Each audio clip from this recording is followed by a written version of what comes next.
hello, and welcome to the Lost Archives. My name's Owen, and I'm the Dungeon Master of this ragtag group of heroes and adventurers. Hi everybody, I'm Claire. I'm playing Mira, who's a Dragonborn sorcerer, half red dragon, half silver dragon. Originally was a bit of a politician, and now has joined the adventuring life, probably to a greater extent than she ever expected. Hi everyone, I'm Michael. I'm playing Lockie Hobbs, a Warforged Artificer. Originally was part of a flying castle, but I've since left and resumed an adventure with my now friends. Cool. Hey guys, I'm Jared, and I play the character of Jin. He is a level 6 Law Bard and a level 2 Hexblade Warlock. I'm currently an associate and ally of the Tempest Guild, and I am helping them in their goal of stopping the Queen of Dragons, Tiamat. Hello, I'm Ali, and I'm playing Shana, the Yuan-Ti Sorcerer, who is traveling with the Tempest Adventuring Guild, trying to find the other half of her soul, who is hiding somewhere away, far from reach. Hi guys, I'm Matt, playing Yervith, the sneaky Wood Elf Ranger and Rogue, who, after a tragic incident in the jungle with his previous expedition, has now joined up with this lovely ragtag group of adventurers and is looking to see what happens next.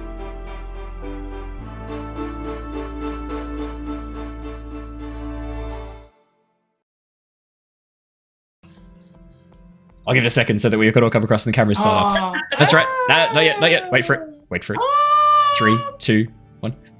Hello! Hello! Mwah. It's so good to see your lovely faces. How you doing? Hello, we're back.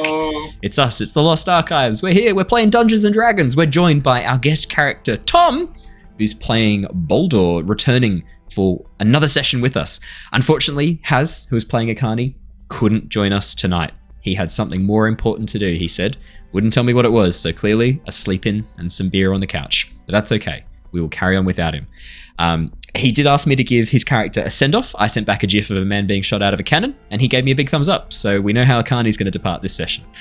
Nah, I'm kidding. But no, thank you so much for joining us. We know it's been a little bit quiet over the last 2 weeks. It's been a fairly busy fortnight for me, but it looks like we are back on a slightly more chill, for me, chill timetable, and we will be back to very, very regular streaming once again. So I'm sorry that it's been a bit quiet. I know we missed out the Avatar 2 weeks in a row, but Avatar Legends will be back tomorrow night. We'll be using the new VTT that we've been using since last time, the Avatar Beyond Legend. So we're very, very excited to get back into that, and it'll be really great to be back into Avatar. Any other news from the week? The mead's looking good. I've had a lot more lees settle down, so I'm gonna put it across. I'm gonna do it one more time. I'll move it across into a new container. Forgetting the name for that. Siphon it. There's a specific term. Racking. I will rack it across into a new pitcher one more time, and hopefully it will clear out and go nice and clear, and then we can enjoy it. I've bought some tiny bottles that I can send out to each of the cast, so you guys can have some mead as well. Hopefully Australia Post don't check it. So we'll check because it looks suspicious. I'll be honest, it does. So we'll check it looks like I'm sending you like medicine bottles of some like strange liquid, and if they open it up and smell honey, it's not a suspicious smell, honey. But I'll set it out and we'll enjoy some mead, and then I'm going to put a bottle away for a whole year, and I will come back and taste it after a year, because hopefully it'll be really, really nice. That's the plan. Oh, that sounds delightful. Oh, mate, super excited. And then I'll start making more. So I've bought another 2 5-litre demijohns. I'm going to get another whole bunch of mead going as well. So I'm planning to have like 5 or 6 5-litre bottles of mead going at one time, and just have mead forever and never have to pay for drinks anymore. Just buy honey and have mead. That's the plan. That's the dream, right? Amazing. That's all the news from me. Any fun news from anybody else? I really got into doing resin for the first time last week. Resin. When you say resin, Yeah. that's not like a street name for something. No, it's like full on like resin art and shit. Like, Oh, hey. fucking yeah, I yeah. can't really see it too well. Can Can you hold it up in front of your face? Cutting it down. Yeah, nice. Oh, wow. Okay. I can kind of see something there. I've just gone nuts with I made about 50 hair clips with my neighbour. So Nice. Amazing. What did you do? I do. That's great.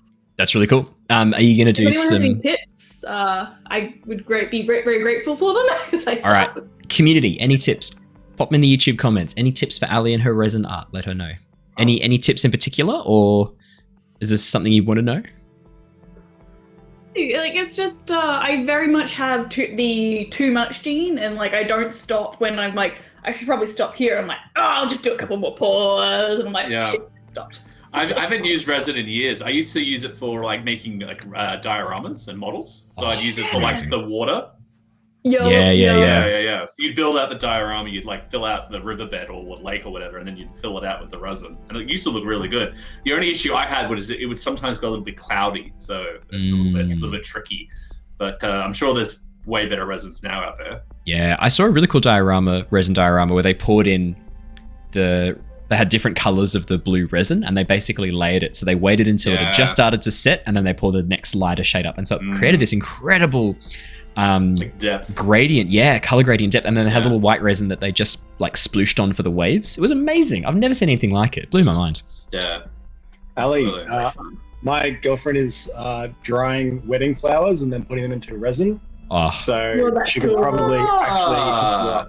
So yeah, That's Please, awesome. thank you. put you two in contact, Totally. and you could probably help each other. Yeah. Hell yeah, That's 10 out of yeah. 10. I'm That's down with amazing. that. That's a great idea. So cool. Yeah. Nice one. that's fantastic. That's really cool. That's awesome. Yeah. Jared, are you secretly into resin at all? Every other cast member is. So I love resin. okay, thank you. That's a tick. Thanks. Thanks, Jared. I Back to the studio, Tom. Yep. love Nice. All right, fantastic. That's what I like to hear. All right, let's do a recap, and then let's get balls deep into D&D. I regret that. Let's get into D&D. So, the Tempest Adventuring Guild, a group of mercenaries, explorers, and adventurers, has been working to thwart the machinations of a group known as the Order of the Dragon. This cult has been amassing power, wealth, and knowledge in an attempt to perform a ritual which would bring a dark draconic god, Tiamat, back into the world. Our story has been following the escapades of some of the members of this group, Mira, Jin, Lockie, Yervith, and Shana, who have travelled to Chiari, the draconic nation, to work against the cult's actions there. Our heroes, however, are on the run. A violent coup led by a group known as the Children of Tiamat has taken control of the city of Elixir. The 5 Elder Dragons have been poisoned, their only ally in the city, Ambassador Elia, has been captured, and the city is now in chaos. Fleeing deep into the Undercity, the group have joined up with allies, both familiar and unfamiliar, Boldor and Akani, and faced many dangers in the caverns below Elixir. Our heroes, however, are now in the Citadel, having travelled through the tunnels into the heart of the Draconic government, and the location of the imprisoned Elder Dragons. Having snuck past a young white dragon guarding the Elder Dragon cells, the group are now freeing the numerous Dragonborn held captive in the prison beyond. We left off last session as Akani, recognizing one of his fellow Dragonborn Equalist members, Daug, has gotten, named by Haz, thank you for that, Haz, has gotten Yervith to unlock the cage and free him. Jin has been, because Jared, you weren't with us last session, were you? No. So Jin has been essentially helping guide the rest of the party through the prison cells. You were kind of the one taking the charge on making sure people were safe and keeping an eye on the White Dragon as you snuck past. The White Dragon, for record's sake, was taunting the Elder Dragons locked within the cells. The Elder Dragons seemed very lethargic, something very wrong with them. A gold male, green male, bronze female, black male, and silver female, all locked in cells, all looking, their scales quite done and greyed, their eyes half awake, looking for all the world like they were close to death. Something was very, very deeply wrong with them. And as you guys snuck past, the White Dragon taunted the ancient gold male Dragonborn and actually breathed ice to clamp his jaw shut, causing his head to smash into the stone floor as a bit of a taunt. But you guys managed to sneak past, Jin kind of leading the sneaking past, still currently disguised as Shenron, the green Dragonborn form that you've elected to take on, with the gold stars on your forehead, looking for all the world like a... I'm sure there's no copyright there we need to be worried about. And yeah, so you guys freed Daug. Akani and Daug had a quick chat about other prisoners. Daug sort of hinting that he had seen or observing that he had seen a number of other prisoners, a mixture of the Equalists there, some who were loyal to the Children of Tiamat, some who were loyal to the Equalists and then had been taken away by the Children of Tiamat when the Children of Tiamat sort of took control of this organization, as well as just some actual criminals. And Daouk has basically gone through and gone, free, leave caged, free, leave caged. Definitely leave caged. Fuck me, he killed a number of children. Leave caged. And like went down along the line. Yeah. And I mean, this prison underneath the Citadel is for the worst of the worst. These are people awaiting execution or who have been disappeared by the draconic government. Most of the prisoners here are pretty horrific. Their crimes have been awful, and they're basically on death row here.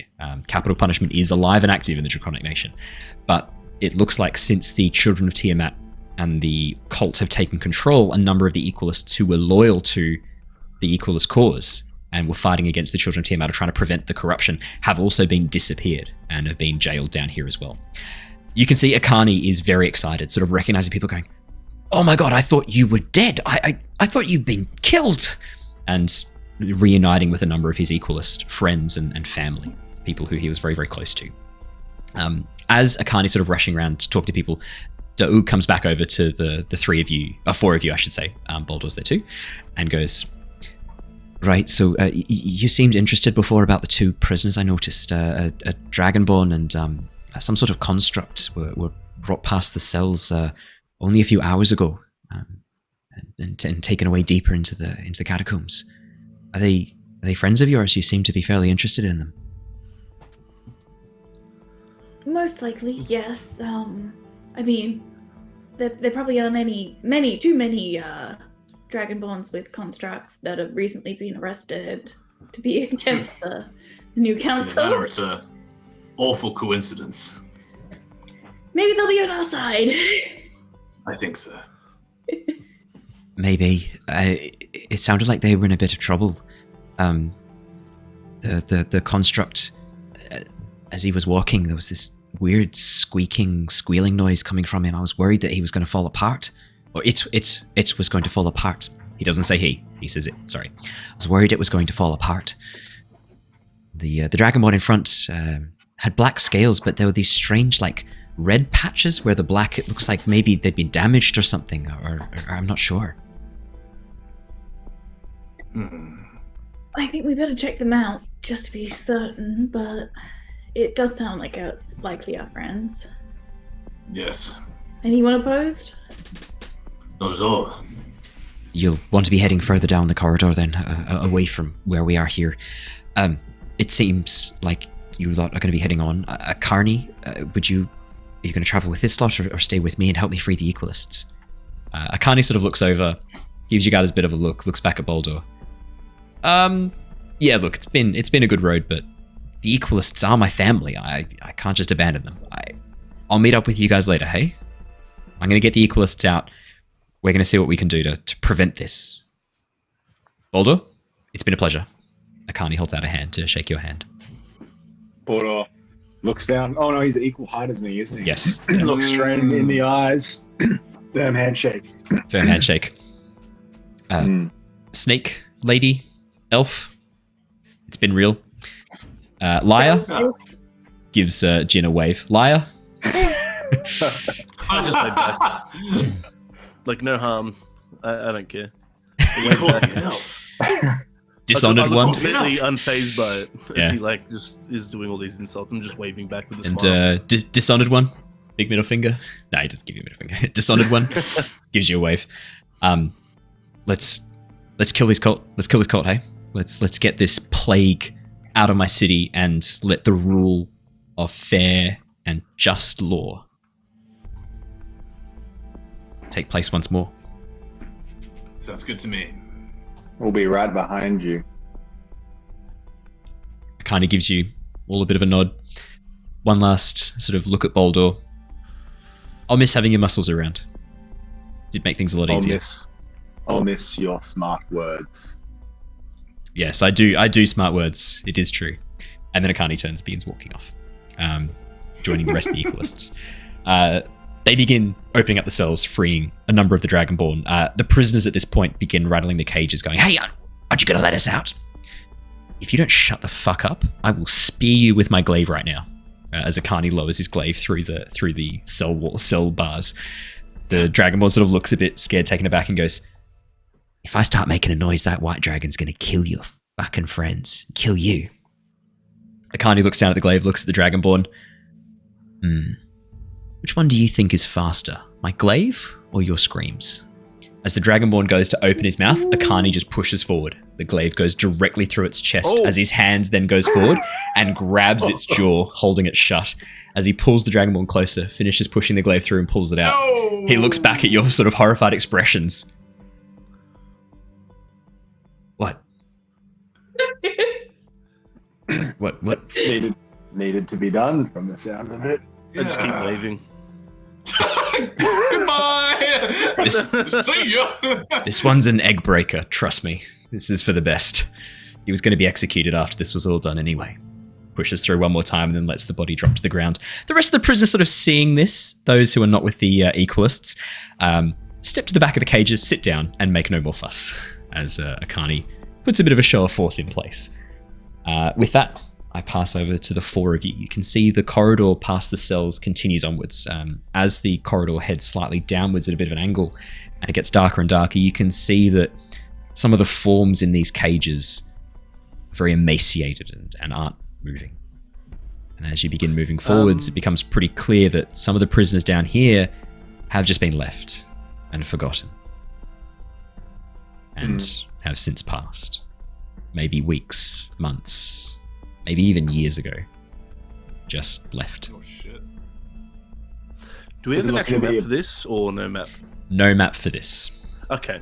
Because I was like, oh, is everyone else on a different map? Okay. No map for this. We are doing this in the theater of the mind. Yep. No problem. The races. The races. Dragonborn? Mostly Dragonborn. Almost exclusively Dragonborn. For sure. There's like, as Boldor looks in, you pass one cage, Boldor, that, I mean, maybe this was an elf or a human. Hard to say. It's just bones. Whoever was left here. Yeah. It was a while ago. Not in a good spot. Yeah. Okay. So source of light. Are we heading into pretty poorly lit area? Very poorly lit area. Yeah. Crack out a torch. Okay. Yes. Crack out a torch. As you light your torch, it illuminates the dark cells around you, revealing that, yes, indeed, a number of these cages contain corpses.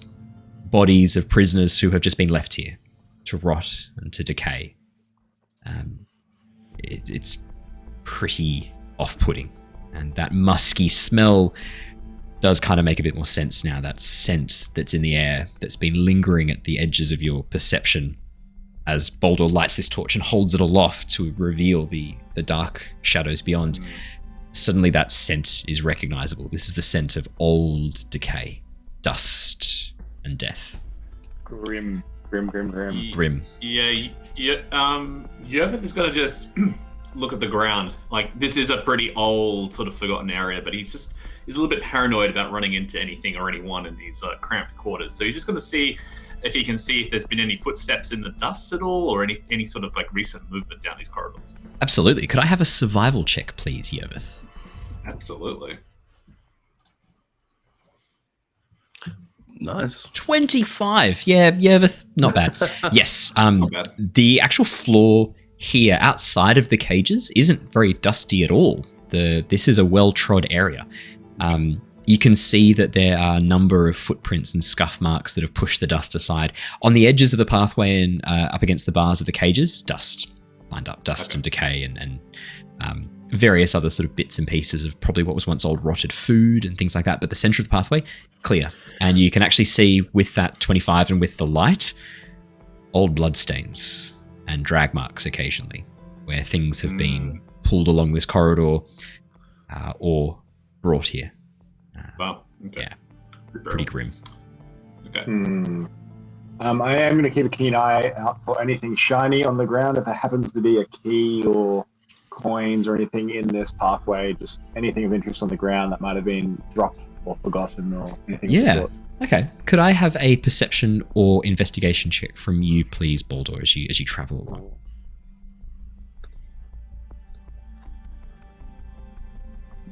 16. Yeah, Boldor, as you have a bit of a look along, no keys, but you do find the remains of what looks to be some sort of brooch. This coiled silver dragon tail, the head and upper body snapped. So hard to sort of know what this originally looks like, but the backing is still there, and yeah, it looks like it was some sort of brooch or some sort of piece of jewelry that would clip onto a cloak, maybe once of a silver dragon. Yeah, okay. I grab it. So just the backing, no gem on the front of it. No gems, unfortunately. Just the rear legs and tail of probably a dragon. Yeah, okay, sure. All right, yeah, I nab it and chuck it in my pouch. Absolutely. You can add broken dragon brooch to your pouch. To your estimation, Boldor, just so that I don't forget, you can chuck in. It's probably worth about sort of 3 to 4 gold pieces. Let's say 4 gold pieces. I'll be generous. Probably worth about 4 gold pieces. Very kind. Yeah, because the workmanship's really nice. If it was a complete brooch, probably worth about 10, 12 pieces. But yeah, it's broken, it's damaged. Hard to value. As you guys continue down the corridor, the light from Boldor's the light from Boldor's torch behind illuminating the area quite well for you. And the rest of you, I think all of you have dark vision, I think, except for Boldor anyway. So yeah, this is just providing extra vision. The corridor begins sloping down a bit more abruptly and comes to a set of stairs that go down deeper into the earth. You can see the stairs are actually on a bit of a corner. As you get to this point here, looking down this flight of stairs, about 10 stairs down before it turns towards the left and continues even deeper, you can see light coming from ahead of you. Those of you who are in front of Boldor with the lantern and with his torch, you can see that there's light flickering from up ahead. Quick question from Shana. As we've gotten deeper into the dungeon, is the floor packed earth or stone? It's almost like a very tightly packed sandstone, Shana. Most of the area around the Draconic capital, most of Chiari, is this very dry desert rock. And this looks to be no different. It looks like this has been carved out of some naturally occurring large mountain. The whole citadel's on top of this sort of large plateau. I shouldn't say large, not that large, on top of this plateau in the center of the city. And then this looks like it's been carved into the center of it. Actually, Uluru is a good depiction of what the rock originally was before the citadel was built on top of it. For those of you who are familiar with Uluru in Australia, yeah, it's a very similar. I mean, we all are because we're Australian, but for those of you overseas, yeah, Uluru is a really good depiction. So this dark red, yellow, and orange rock that seems very sandstone-like in appearance. There goes my mold earth plans. Yes, unfortunately, yeah, you do get the sense that mold earth probably wouldn't be as effective on the sandstone. Yervith is just going to keep his ear out for any like noises or voices or anything, any other movements in the. Can I have a perception? Can I have a perception check, please, my friend? Absolutely. Oh, go on then, you little skip. Alrighty. Okay.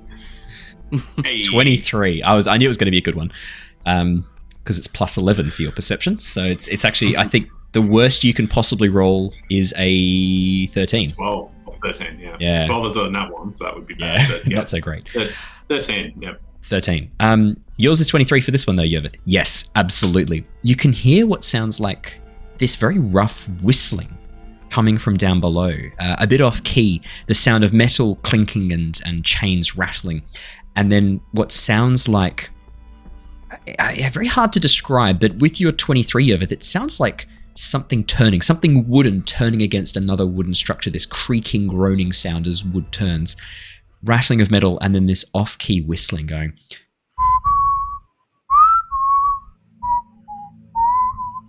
Just coming from up ahead, echoing on the stone walls around you.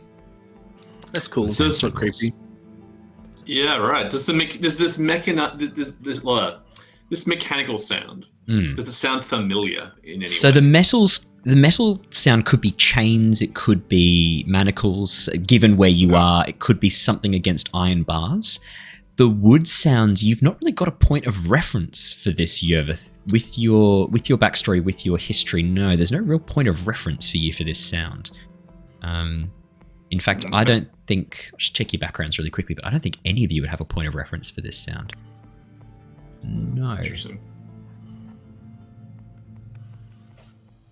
Okay. Yeah, so no. I mean, if you point it out to the rest of the group, they can all hear it. Yeah. Probably the person who'd be closest to this would probably be Boldor. You'd probably have the most chance of recognizing this. Up in the mountains. Mm-hmm. Obviously, to be able to grind flour into... to grind wheat into flour and to grind barley into flour. The Goliaths use water mills. That sound of a shaft turning, that wooden shaft turning, sounds a little bit similar to this, almost like a mill turning. But I don't think the rest creaking. of you... Yeah, a creaking wood sound as something turns. As everyone stops there, and as you sort of stopped everyone and started listening, we all sort of stopped as well. Mhm. This takes me back to some of the mountain. I believe there's some sort of mechanical pressing or gear structure down ahead. Maybe something is being pushed or spun. There's some mechanics down there. Mm. There's also some sort of whistling. Believe we might not be alone down here. We should be on our guard. I hold my torch, see the light coming ahead, and then just like grab my cloth, cover the torch to deaden the light. The fire goes out. The room is plunged back into that eerie darkness again. With the sort of dark falling around you, the light from down the stairs becomes a little bit brighter and a bit easier to see. Now you can make out a shadow, a humanoid figure moving around, but definitely some sort of tail, draconic tail. Looks to be some sort of dragonborn maybe, moving around, cluttering about, and the sound of that wooden creaking noise. Every time the dragonborn moves away and to the other side of the room, that creaking slows and then stops. And then as the dragonborn comes back, you hear this sort of like muttering, and then the creaking sound ticks back up again. Friend or foe, are we thinking? Are we gonna go in spells blazing or the diplomatic approach? Well, I think we should consider any creatures moving forward a potential enemy. So let's get some quick intel on this thing. Let's have a look at it, and then we can come up with a attack plan or form of, a plan of some sort. Agreed. We can get a bit closer, sneak on in, figure out what this thing is, and decide what we want to do. Perfect. Yeah, let's do that. I'll Not lead sure. someone else forwards. I was just going to say, I'm not sure what Boulder's sort of vision is, but I think Shana would have sort of picked up that he pulled out the torch to sort of see in that darker area. And so she's just going to sort of take his arm and just sort of help him guide him down the darker areas just to make sure he doesn't go like... The good news is you're coming out of a dark area towards an area where light is clearly available. So Boulder, actually, it's not too bad. Like, yeah, you have to be a bit careful on the stairs, but I mean, with Shana's help, no problems at all. Shana kind of directs you down the stairs, and as you get to the top of that, I should say the bottom of the first set of stairs onto that landing, Boulder, you can see quite clearly now the flickering light from the chamber beyond is illuminating the stairwell quite nicely. It would have been like the large burly man being helped by the shorter lady. Here you go, you can make your way through. Well, there's another question here that we've glossed over. How does Shana deal with stairs? Shana has no legs. Oh, yeah. Shana has just a snake bod. So Shana, stairs aren't the most pleasant experience for you. Yeah, you kind of have to like... They're a bit ridgy, I'm not going to lie. I'm imagining Shana puts like the middle part of the tail down first and then like catches up with it. So it's like the middle part of the tail goes down a step and then her upper board, comes back and then... Yeah.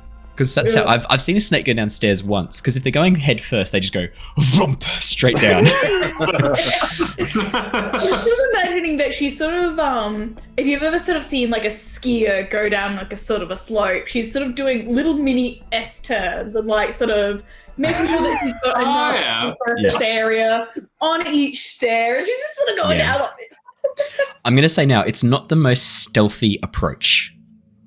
Shana going downstairs as a big snake woman. It's not super stealthy, but that's okay because there is a lot of noise coming from inside the room. Could I have you all please make me stealth checks? Unfortunately, by this point, the Pass Without Trace definitely would have worn off by now. Yeah, that's fun. And I should say, Eleanor is also with you. Shana, that's not good. Boldor, that's not good. Jin, that's not good. Okay, so 7 for Boldor, 11 for Shana, 24 for Yervith, 11 for Jin. That takes your average out to about 14, 15, I think, if my really quick math is correct. Above average? It's above average. That's true. It's very average. It is. It's very average. But that's okay. As you guys begin moving down the stairs, the combination of Boldor not 100% being able to see, and Shana's trying to guide him down, but at the same time being a bit beholden to the whims of gravity on a serpentine body.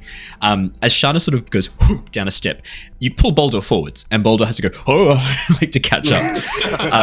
It's not the most silent, graceful thing. Boldor bumps into the back of Jin. Jin stumbles forward. Yervith's just at the back, face palming hardcore as these very non-stealthy people make a real mess of Yervith's brilliant stealth.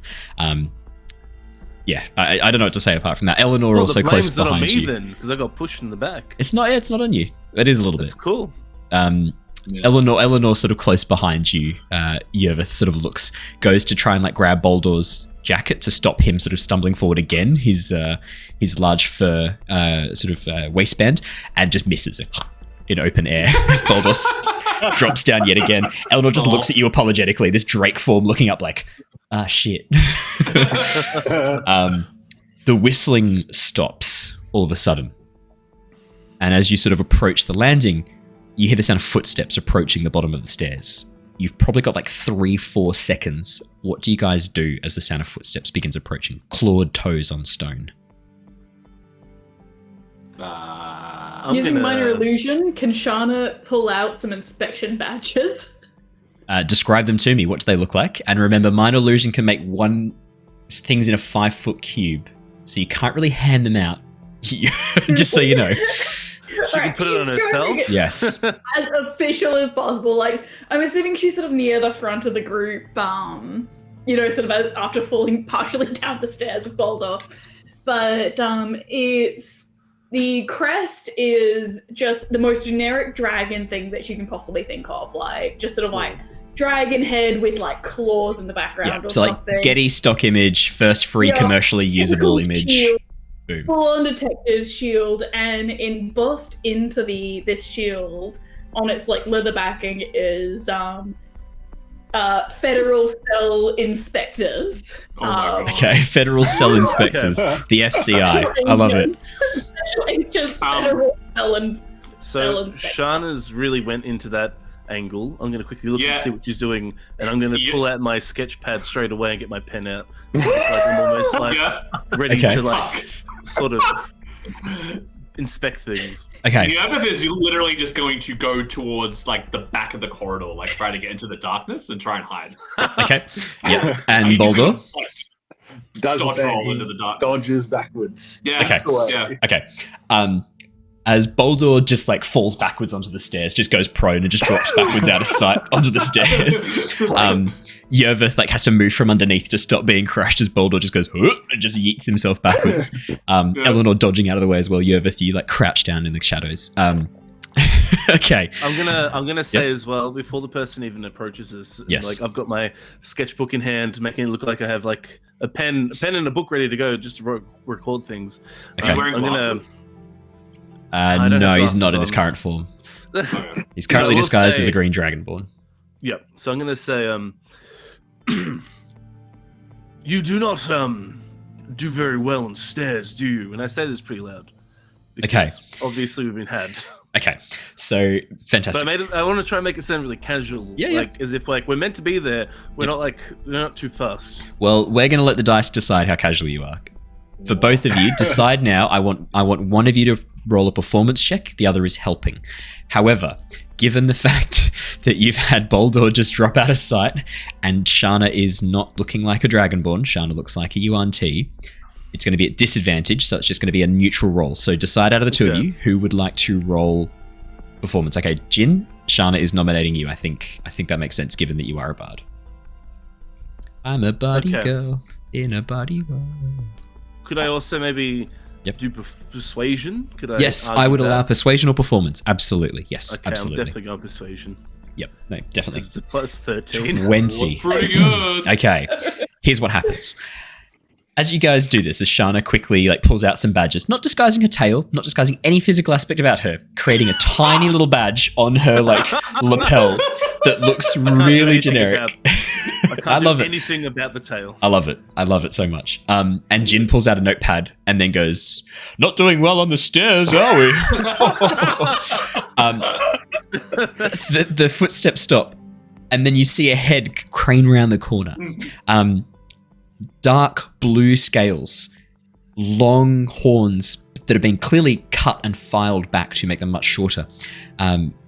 Very sallow, sunken eyes in this dragonborn's face as he peers around the corner. What about the stairs? Who are you? What are you doing down here? Hello there. Salutations. I am Shenron. Lovely to meet you. This is my companion, and I gesture to Shana. As you can see, she doesn't have legs. She has a tail, so she has a tough time getting downstairs. Lovely to meet you. Very much against occupational health and safety. Thank you very much. Should be a ramp. Where's your ramp? I start jotting things down. What? We've been sent by, the big guy upstairs, the big big black guy, three legs. We've been sent down here to make sure everything's all kosher down here. Yes, and I look and I'm like, yes. Oh shit, he does have a name, but I wasn't around for that. No, you guys don't know it yet. Okay. I'm just gonna go with what she said. You were told, yeah? I have been told nothing of this. Shana, no, this is actually this is one of those classic where we sort of pop out the blue. We want to find them in their current state. We don't want them to know we're coming because we want to catch them potentially doing any. We want to make sure everything's going well. It's a surprise visit. I'm sorry. I think you might be lost. These are the torture chambers. Yes. No. We know where we are. I have to make sure everything's up to code. Up to code? What? Is health and safety important for torturing enemies of the state? Well, it depends. Is my rack not clean enough for you? No, he didn't say that. He doesn't say that. Well, what happens? I just couldn't resist. What happens if one of the prisoners dies on you and you don't get the relevant information that you needed? Well, now we can stop that and you can have more fulfilling torturing sessions. This is just a job. Do you think I enjoy doing the things I have to do? Why? I am so confused by what is happening here. My dear friend, maybe you need a career change. That doesn't sound like it suits you. Why would you want a torturer who enjoys torturing people? That sounds like a terrible job. They would just hurt people for no reason. There is a lot of turnover in this department. I will acknowledge that. Turnover? I have been here by myself for 15 years. Well, there you go. My thoughts exactly. You know how long dragons live for. 15 years is but a pittance. It's barely some red tape on the dot. He looks at the corridor you've just come down from, this sort of 10-foot high ceiling, 8-foot wide wall. Do you think dragons come down here? This is out of sight of the dragons. They would not sully their minds or their thoughts with such things down here. I'm gonna start looking at a smudge on the stairs and go, oh yes, as I suspected. Black mold, mark that down. I think you'll find that is dried blood. I look closer at it. Ah, you are right.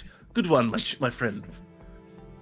So, nice observation. Have you had any specific problems that you've been trying to make upper management aware of, but they just haven't been listening to you? I mean, you said it yourself, you've been down here for 15 years. I mean, I'm sure you've got some gripes about the working conditions. Can I have a persuasion check, please, Shana? Oh my goodness. Yeah, it's not me. Perfect. Oh, fuck! 12. Okay. Is this some sort of test? Look, let's go down into the actual torture chamber. Why are we speaking on the stairs? See, no, that's not very polite. Come on, let's have a look what you got down here. Come on. And as I gesture for him to come down. Oh, yeah, I go down with him. he doesn't put up much of a fight as you just push your way into the room. The room beyond is like something out of a nightmare. The walls, the room itself is about 40 foot by 40 foot. And around the borders, you can see a number of much smaller cages designed for holding people for short periods of time. There is a rack, a large wooden device for stretching people along the middle. You can see that there are a number of other quite inventive devices to inflict pain. Not injury to the point of permanent damage, but pain. Inventive, clever little machines made of metal and wood, sharpened, spiked, splintering, all around the room. In fact, one of the devices you can see has a dragonborn in it. The dragonborn appears to have passed out. Silver scales marked with a number of cuts and scars. Their arms basically chained to the floor, their legs chained to the ceiling, and cold water running across their body, causing them to involuntarily, even in unconsciousness, shiver every so often. As you can see that they are being essentially water tortured and waterboarded using this device. Oh. As this dragonborn has spoken with you, the water begins to run low, and you can see this large hand crank, this large hand water wheel, has spun down, and the water no longer is being lifted up to be dripped over this dragonborn. The dragonborn, the white dragonborn, is still sort of occasionally shivering unconsciously as this blue, sallow-looking torturer sort of looks around as you enter. Are you here to service some of the machines? They are all in good working order. We have had no problems since the new rope was installed on the stretching device. I'm going to look at one of the older ones and be like, look at this. This is ancient. You should see some of the new ones they're rolling out in some of the major cities. Sort of out of... and I start writing notes again. Plus to mention, you're this dragonborn fellow here upside down. I mean, you seem to still be on the manual system, are you not? Most things are automated these days. I will admit that. You watch as he sort of like looks, and you see him like stretch his back and shoulder a little bit and goes, "Yes, my muscles have been rather sore from turning this crank for the last 3 hours." Yeah, have you had your union designated break between that? Or have you just been on for 3 hours straight? What is a union? And all of you hear in your minds Akani being like, they don't even have a union! Akani in his mind just so outraged by the lack of representation of Dragonborn. Yeah. I just want to quickly check as well for Jared purposes. Yes. We've wandered down the stairs and we've just encountered this. And into the main room, yep. Okay. So we're not really here with the purpose, we've just stumbled upon this, I imagine. You can see, both of you can see, that there are a number of doors that also seem to lead to other locations. Okay. And there's actually a trapdoor in the ceiling as well, this wooden trapdoor in the ceiling. There's a door towards the south wall and a door towards the east wall. So as you've entered in, one straight ahead of you and one off to your left. One off to your right as you've entered in. I would also say that both of you have sort of stepped in and you've had a little bit of time talking and looking around, and you are both under the guise of investigating this place. Jin, as you have a bit of a look, you actually see something a little bit familiar. Okay. A small gear, bronzed with verdigris patterns on it. Very tiny, about 15 centimeters in diameter, on the floor underneath one of these devices. And as you look, you recognize the metal. This looks very similar to the gears that Lockie is composed of. Oh, shit. Oh, no! Fuck. Okay, okay, cool. So I'm gonna get my notepad out and like, okay, well, so we need a bit of a, need to do a bit of a stock take sort of thing, sort of like that. We need to know who has passed through this torture chamber recently. I need names, any lists you may have. We need to sort of gather a bit of like your movements and other such things, and sort of the ID numbers. Well, I was not here yesterday. I was sent away. There was prisoners of importance that the children of Tiamat wished to interrogate without my assistance and expertise. I was sent away for most of the day yesterday. Oh, he sees you getting a bit upset about it, and is like, yes, it was unacceptable. These machines are carefully crafted and maintained by me. I was very against being removed. This is not a good guy. That's just that's a low blow. That's just a low blow. You don't mess with another man's machines. See, this is why you should have a union. What, you've said this word before. What is it? It sounds like unite. Or what? I'm unfamiliar with this term. Well, to be frank, it's basically a collection of peoples and such who can band together and help each other out and push sort of incentives and other things and equal work rights and all that other stuff. You're in the dark here. Look at you. You're in the dark ages. Look at this technology. Literally. Everything's powered by magic these days, and yeah, literally. Literally. Still torches. They're lit by fire. I mean, your oxygen down here is probably abysmal. He sort of like coughs a little bit and then looks around at the wall sconces. Yes, the smoke exhalation drainage in this room is terrible. No ventilation. I note that down. Yes, ventilation. None of that. And except when they open the trapdoor. Points up at the roof. Oh, and what is that piece used for? That leads up into the upper council chambers and the upper prison levels. Is it used for throwing people down, or is it just for purely ventilation? For transporting people who are ready to confess to their crimes directly to the council to confess before they can change their minds. Wait, is this up on the ceiling? Yes, the trapdoor in the ceiling. Okay, so you're telling me that they come up in the ceiling, and then what happens? They A just platform hit the floor? lowers the... No, they come from here up. A platform good. is lowered down on ropes and gears. I prep the interrogatee, put them on the platform, and it is raised back up through the hole in the ceiling. Right, quite right. Good. And I'm just jotting things down. I'm not ever letting him look at what I'm writing though, because look, I'll be honest, I'm probably taking a bit of like. I'm probably taking just some drawing of dicks. his things on board.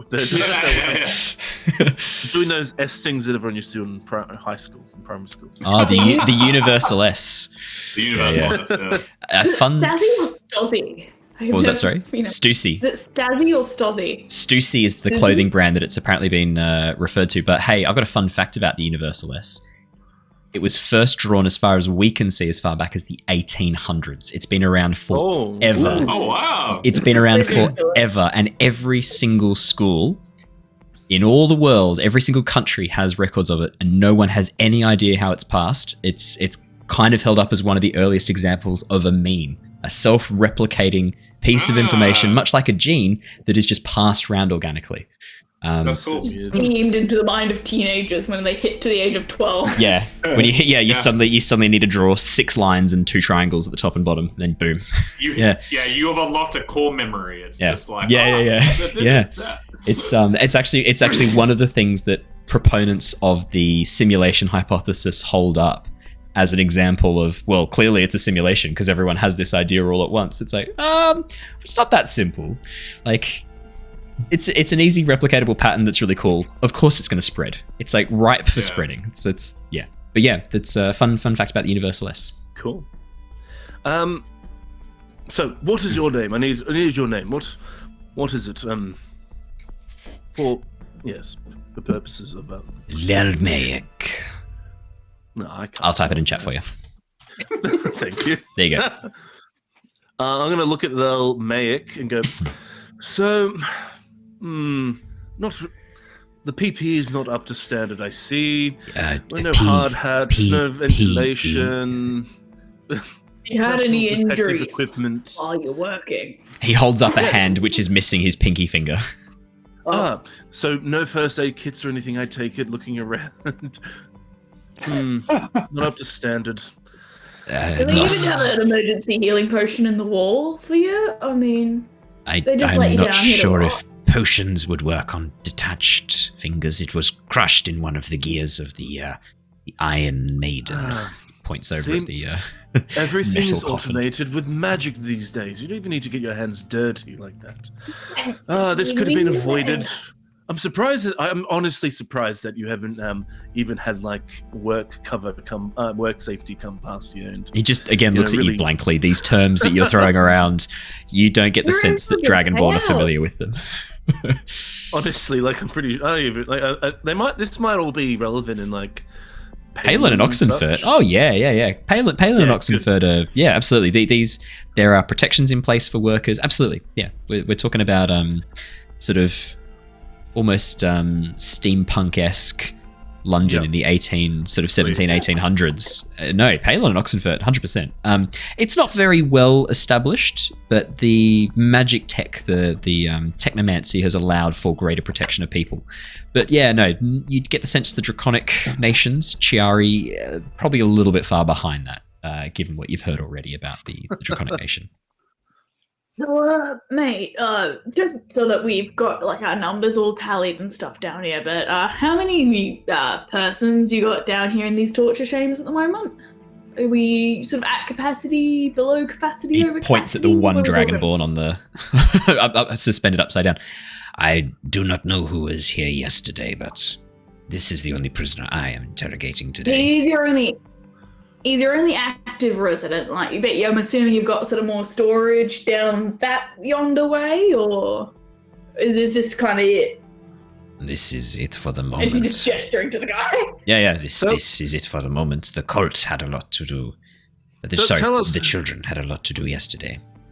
Tell us, who is your current client, as I gesture towards the person hanging upside down?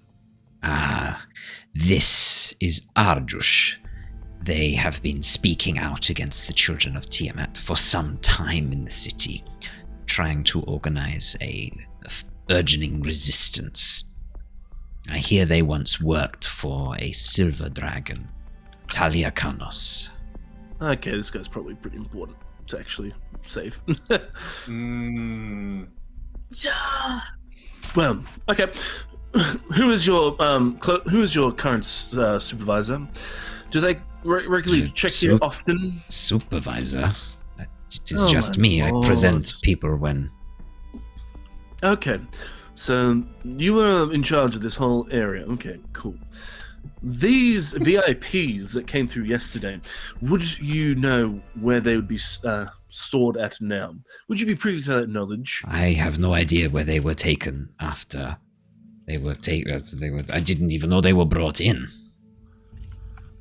Okay, now, out of game, guys, what are we going to do with this dude? Well, I mean, I was just going to ask one more question. And it's kind of... jump in. Yep, and then we're going to jump to Boldor and Yervith, who've been patiently sitting on the stairs now for about like 15 minutes. Sorry to hold you up. I'm doing it. The soundproofing in this room, I mean, what are we kind of talking? Are we like... It would not do for screams to be... Yes, the council would not want to hear screams.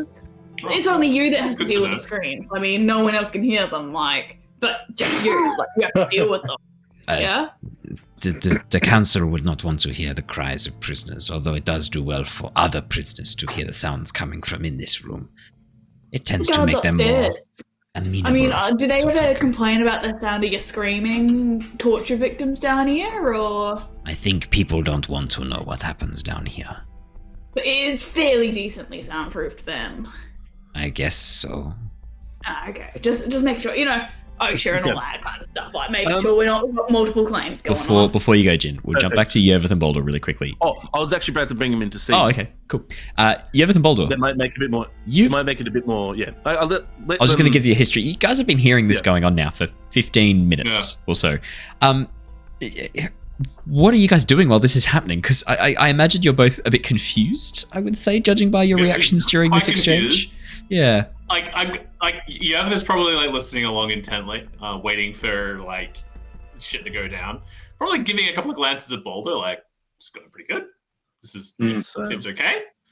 And then I'm like, should we just knock it down? Well, I'll bring you guys in if that's all right. You guys, if you want to do anything though, definitely do something. I don't want to obviously take away any agency from you. No, I'd just be having general banter with Boldor. Because I'm going to I would probably say. Yeah, go. Sorry. I'd probably say that dragons being tortured or dragonborn. Dragon move. Can't believe it. Or can I? Boldor's just philosophizing in the corner. Just philosoglyph. Are you still wearing the tiara? Are you still wearing the tiara? Oh my god, he is probably. No, it's in the bag. Oh yeah, of course. Yeah. And not to mention, he's been hanging out with the carny, so. Well, I'd just say, like, you're the expert. You've been in the city longer than anyone. They can't hear him scream. I think we can do whatever we want to this man. Jesus. Well, I'm about to call you guys in, so if you want, you can come. Oh, well, let's let you call him in. Absolutely. Okay, I'm gonna have to stop you right there. Lel Mayak. I don't know how to say the name properly. Lel Mayak. Guys, can you come down here, please? We just have some slaves and such that are going to go through and do some. They're going to do some measurements and other such things. We use slaves, obviously, here in our glorious city. I'm gonna have to make them come through and measure things and make sure everything's up to regulation. As you call out, we have some slaves that we use here. He goes, whoa, whoa, whoa! You have slaves? Well, of course. That's fucked up. They're not dragonborn. You just wanted to say that. That's fucked up. Wait, you have slaves? What is Guys, this? come on down here. Need you to check out all these equipment and such, and make sure they're up to regulation standards. That's really. These are living, breathing people. That's just fucked. I'm sticking by it. He says this.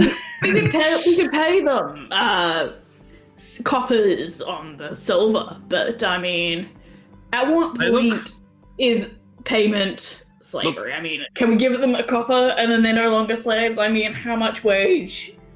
How much wage are they worth? I mean, this is above me. I'm just a supervisor. I'm just doing my job. This is for the higher ups. I don't agree with it, but what can you do, eh? I just give a shrug. What you stand by and watch, what you participate in, says a lot about who you are as a person.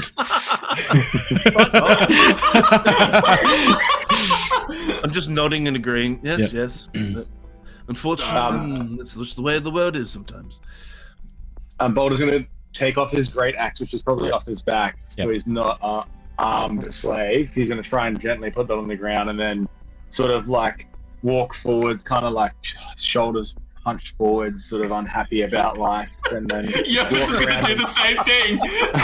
Okay. So you guys taking off, so Boldor's detaching his giant great axe. Yervith, are you taking off your bow and your sword, or? Yervith is going to very reluctantly take his bow and his sword. He's going to stash a dagger in his boot pocket, though. Okay. I've still got my axes, the throwing axes, and my. Yeah. And he will take off his cloak.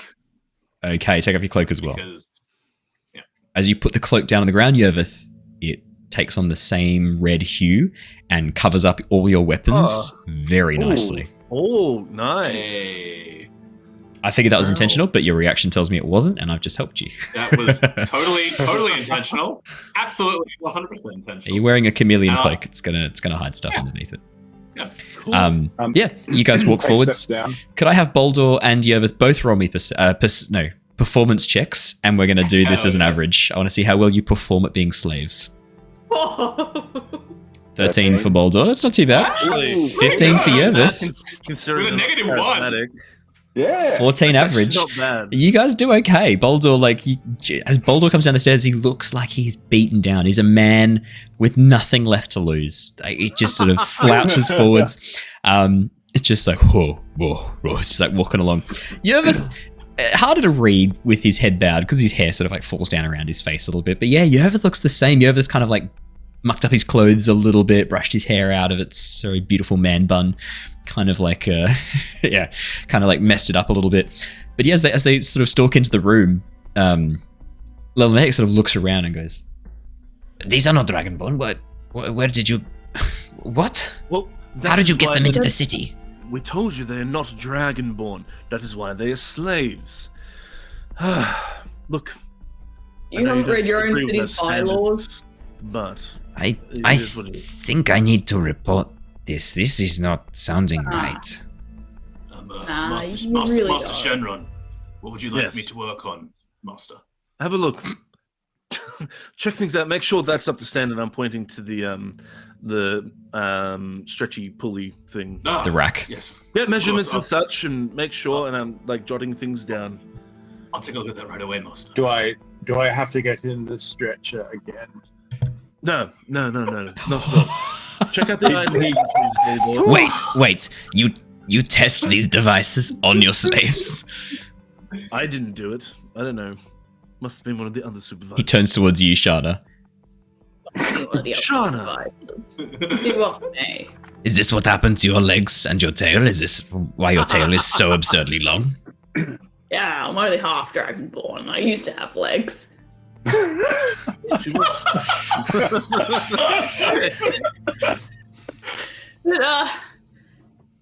But, Mac, are you honestly alright with what's happening upstairs? You clearly have a conscience. You got a problem with our slaves, but you're fine with what's happening upstairs to your people? What is happening upstairs? What are you talking about? Other than the continuous oppression of the dragonborn people by the pure-blooded dragons and how... Continuous you're trying to- oppression. I have a job. All you have to do is find job. Stop whinging. So many dragonborn want to have more power, but what would they do with it, huh? Not power, but surely you'd like the ability to live. I have the Honestly, ability to live. I actually agree with him, yes. Ignorance is bliss. I have a good life here. I work hard. agree. I am paid for my work. Yes, it is hard work. Yes, there are times when I wonder about the orders I am given, but I do not question. I am like soldier. We That's are... just the veil of ignorance. Do we No, stand we are it? dragonborn of the same scale. This person right here is upstanding. Please, come on, show them some respect. As I'm just Sure. nudging Shana. This Children of Tiamat group, I have been told by my superiors to afford them every courtesy they are to be given access to my workshop. Yes, I disagree with this, but I cannot see any good reason to deny them. They have been given approval. I was told the council had approved them, that they are now to be given access to my workshop. Yes, and that is why we are here today. Now, that door over there and that door over there, where do they lead? Where do they go? I wanted to know the layout of everything so we can have a look and see if everything is up to code and standard and doors are good and such and there's no mold and rot in some areas. The one directly in front of you leads to a fissure in the earth. Bodies are dumped down there. I do not know what else to tell you. And the other door? The one to your right. That leads to some of the holding cells and some of the other locations. There is a passageway there that leads down into the city to one of the garrisons. Sometimes prisoners, when they are captured, need to be brought here discreetly. They are brought through that passage. Leads into the undercity of Veluxer. Do you have more co-workers down that way at all? Or is it just you here? It's just me in this chamber. There is another who used to work with me for a while, but she was promoted and has left. It is now just me here. I am the only one trusted with the secrets that only the council get to know. Now, where are your quarters, Lelmiak? I have quarters off one of the side avenues in the wing of the staff at the citadel. Perfect. Well, I'll be right back. I'm going to get some... I'm just going to get some information and reports from our fellow... I know you don't like the term, so I'll just call them persons. And I'm going to walk over to Boulder and both. I'm going to walk over to Yervith and pretend to get reports and stuff like that, and sort of umming and ahhing and writing things down. Now, at a game, what do we actually want to do with this guy? I can try and send him away by telling him that his workshop is not up to code, and we're going to have to shut it down, and we're going to have to tell him just to have the day off until we get it up to code, or we can... I can see Ali shaking her head. I think that sounds like a lot of work for Ali. What do you guys want? I don't know if you just saw the chat, but Yervith is quietly in the background, just preparing the rack. Yeah. The approximate I was height about to of, ask that. Yeah. I will admit, though, he said he doesn't enjoy his work. He doesn't actually enjoy torturing. No, I know. And he said that he doesn't like slaves. So, Oh, chat's He's not- had the he's not best all idea. They're not bad. slaves, they're unpaid interns. Thank you, Yeah. chat. yes, Yeah. unpaid interns. But chat, I would counter with, what's the fucking difference? We're getting paid in experience. But also, how much pay do you need to get paid before you are no longer a slave? I mean, It sounds like you're trying to justify slavery, just so that you know. Just so you know. minimum wage. Ooh. Okay. Keep wanting to sing. We'll stay away from this one. Keep wanting to sing the intern song by Bo Burnham. We need to Alright, coffee because I'm doing a run. Jared, What Um, does you're everyone right. actually want to do? He seems like he's just being told what to do, and he's like, "Oh, this is a bit shit, but I'm just doing Yeah. this," and sinned against it. So, probably morally somewhat redemptive, but torturing for 15 years is,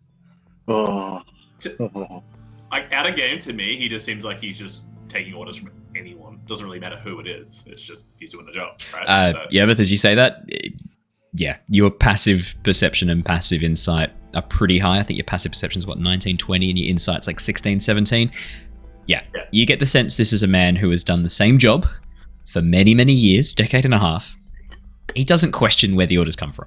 That's above him. That is beyond him. Years of living in this oppressive, draconic society have told him that he does not question when he is told to do something. He is a dragonborn. That is not his place. He's given an order, he follows it. And they're also given their jobs out, aren't they? They don't have a choice. Yeah. Like a Dragonborn cast. do I not get remember to. that. You know that Dragonborn are assessed for work. Yes, well remembered, Jin. And I'm going to give you the background because you remembered it. Yeah.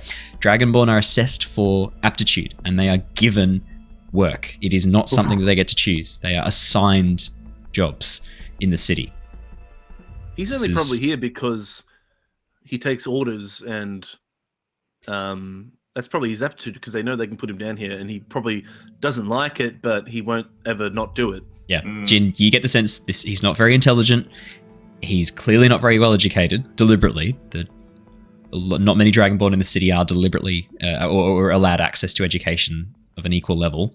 Yeah, you get the sense he is someone who will follow orders. Absolutely. At all cost. Probably from a family of soldiers or family of people who've worked in that similar position. I mean, yeah. Very nicely done. Very nicely done. Yeah, that's definitely the Okay. sense you get. So I vote not killing him. I'm going to try and tell him that we're shutting him down, this workshop anyway, until it's brought up to code. And hopefully by then, this whole thing will sort itself out and he might not have to torture again. That's my 2 cents. Does anyone want to knock him out, though? Torture him, kill him? I'm happy I don't to know. let him go. Of course, the if he fine. wants to make a big stink about it, then we'll probably knock him out. But Yeah, we'll probably just fucking cut his throat, won't we, boys? Yeah, let's go. No. I don't think I'd kill him. I'd definitely knock him out. I'm gonna come up with a theme song for Murder Hobos that I can have as a button that I play whenever you start to consider No. Murder Hobo. Murder Hobos! Something like that with a big like guitar riff. So as this sort of like looking around as Jin, you head over and begin talking to Boldor and Yervith and begin sort of like discussing this under your breath. Shana just cracks her knuckles, eyes the rack behind him, checks the settings Yervith's put it on, and then just gets ready in case an Eldritch Blast is needed. I get the sense is what Shana's doing. Shana, as you're sort of standing there and he sees Jin go off and talk to Yervith and Boldor, he sort of looks at you and you get the sense he's a bit awkward and he sort of opens his mouth and begins to go, do you come here to places like this often? Is this something that you... Do you come to the Cloud District often? Oh, what am I talking about? Oh, of course you do. Okay. Oh, my mistake. Of course you don't. Do you get to the Cloud District often? Oh, what am I saying? Of course you don't. That's it, isn't it? The line, yeah. Yeah, it is. It is. I used to be an adventurer like you. Then I took an arrow to the knee. He doesn't say any of those things because he's not an NPC written by Todd fucking Howard. He's got more than 3 lines of dialogue and more than one voice actor. No, he looks at you, Shana. Actually, no, all the characters have one voice actor. It's me. Never mind. Shana, he looks at you and goes, seems like you and your friend and your interns spend a lot of time investigating things like this. You seem very polished. Is this... I did not know there were other locations around Chari that needed inspection. can navigate actually the entire globe. I mean, we're kind of a global institution, but we're all about making the workforce a better place for all of us, you know? Like, how sick are you of being trod on by, the uppers, right? They give you orders, they don't care what your position of the whole matter is. Between so do shit and they expect you to do it. Between you and me? Yes. Yeah. Yes, I do not like the way the Dragonborn are treated in this city, but it is the way things have been for thousands of years. It is the way things were on our home plane. Well, it is the, you're not there anymore, are you? You're pretty far from home. The dragons have divine right to rule. That is what the scriptures say. Look, honestly, these dragons, without the Dragonborn, taking care of their every need, do you actually think that they could exist on their own? Surely. I think that there are many comforts afforded to them by the Dragonborn, but I have no doubt the dragons would be a terrible, powerful force if they were directed in such a way. The Dragonborn serve at their leisure. If we were to fight back or rebel, we would be destroyed by them. Have you, this assumption, this bias that you're holding, was it given to you by those dragons? Those same dragons that you claim would, destroy everything without, You sound like this person I had in here a few weeks ago. What did he call himself? An equalist. I don't know about your political movements in the city. I only flew in about a couple of days ago, but, is this really what you're after, mate? I just want to live a comfortable life when I am done. Follow your orders and, not really caring what happens at the end of the day. It is much easier. As he says that, Shana, Jin, walks back over. Boldor and Yervith, I'm guessing you aren't too far behind him. Yep. If you've got anything else to oh my god, chat are currently writing the lyrics to the Murder Hobo song. Yeet Dat Senpai. I will record what you have written here. I will give it a go. I will see if I can write the Murder Hobo song. And you have given me some good suggestions with these lyrics. I'll have a go. Yep, I'm on it. But Ali, if you've got anything else to say, I'm not going to stop you. No, she's just sort of leaning into anything that he says, essentially, just trying to keep him distracted. Okay. Well, thank you for waiting, Lelmea. Dab Senpai, sorry. So we have had a good look around, and after talking to some of our interns here and getting some measurements and such, and noticing a bit of black mold in the corners of the room, and a lot of these torture devices aren't up to standard. There's a lot of wear and tear, and some of these are off by measurements and such. Unfortunately, this is a bit of a safety hazard for yourself and anyone else that might be down here. They might expire too quickly for the torturing that you're sort of implementing. So we will have to shut down the workshop, at least for the next few days, while my team goes through and gets everything up to code, up to standard, cleans it out a bit. So unfortunately, yes, we will have to shut you down. Lelmiak, you will have the next few days paid off. You can go to your quarters and just, I guess, wait until we open the site back up. We are contractors for the Order of the Dragon in this city, isn't that what they're calling themselves? Children of Tiamat. That's it. We're contractors for the Children of Tiamat. So, yes, unfortunately, we have to close it off today. Thank you so much for your, accommodating us and your respectfulness. We appreciate that thoroughly. First you take my workshop yesterday, Children of Tiamat, and now you come and take it for more days. I what have I done wrong? I'm sorry. If you need me to try harder, And he like runs over to like crank the water. Again. No, it's fine. No, don't actually use that. I had to look at a bit of this machinery there. It could potentially harm you. It's not you. It is the people above you that have given you these tools and such. We shall get you better equipment, better ventilation, better safety standards. I'm going to need a persuasion check, and it's going to need to be good. Go for Shana it. be helping, like, she's Yeah. standing in the Oh my god, it's a nat 20. Oh my god. Nat 20. I did say it had to be good. That is a total of 33. That's pretty good. Yeah, here's how this goes. Very well. If this is what it has been, if this is what has been ordered, I must follow.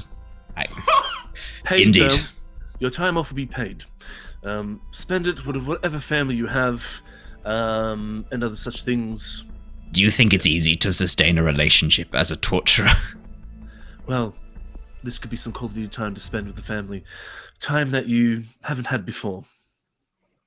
You could be that model uncle to your nephews and I'm going to use my forgery kit while I've been like writing everything down. It's gonna be almost looks like a document saying like the site's been shut down and it will open up on this date. That's like 3 days away from now. Okay. And try and make it look as official as possible, and I'll hand it to him. So Okay. if he does run into any trouble, like, hey, why weren't you there? He can actually show this to someone. Okay, so the way we use things like forgery kits and things like that is, as you guys know, and the way we do skill checks and things like that. Just for those of you who might not be aware how we do things, you tell me what sort of skill you think you're using. So, for example, with forgery kit, you could be using sleight of hand to do a very detailed document. You could be using intelligence. You could be very cleverly trying to emulate an existing document that you're remembering. Maybe you're using charisma. Maybe you're trying to make this the most beautiful looking document ever. Not focusing too much on the text, but focusing on what it looks like, making it look very official. It's up to you. That's how I use tool checks in this game. So for example, with cooking we've done before, you can use charisma for cooking to like make it plate up really nicely, or it could be intelligence following a very strict recipe. That's how we do skill checks and tool checks in this one. So Jin, how would you like to? It's definitely going to have a lot of red tape over it and make everything look really official. But Yes. so we'll give you more of a charisma vibe to it. To be Exactly. honest. And I believe you are proficient in forgery kits, so you may roll a charisma check with your proficiency bonus. Okay, so if you've what got am an I existing rolling? skill that matches that. So if, for example, if persuasion is charisma plus proficiency, otherwise you can just roll charisma and then add your proficiency manually. That's absolutely fine. So you just click on charisma and do a flat charisma check. Okay. Yeah, that's how I like to do skill 18. checks. It's Plus plus your 7 for proficiency. some reason. I don't really know what the plus 7 That's already doing your That's proficiency plus then, I 5, suspect. But Isn't my it? proficiency is plus 4, so it'd be 9. I rolled a 16, make that go 20. 9. Oh no, sorry. Yeah. 16? So it's already plus 5, so take away 2, so 16, make it go to 20. Yeah. 20. Jin, as you have been working on this document, walking around, finishing it off, and you hand over this slip of paper, this beautiful piece of parchment that you've been working on. A wax seal that you have carefully molded into a little dragon form with the 5 claw marks down the middle, the symbol of the children of Tiamat.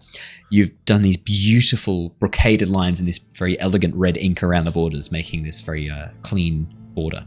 And then in the center, you've focused on the bearer of this document has been entitled to 3 days of paid annual leave, essentially 3 days paid workers' leave.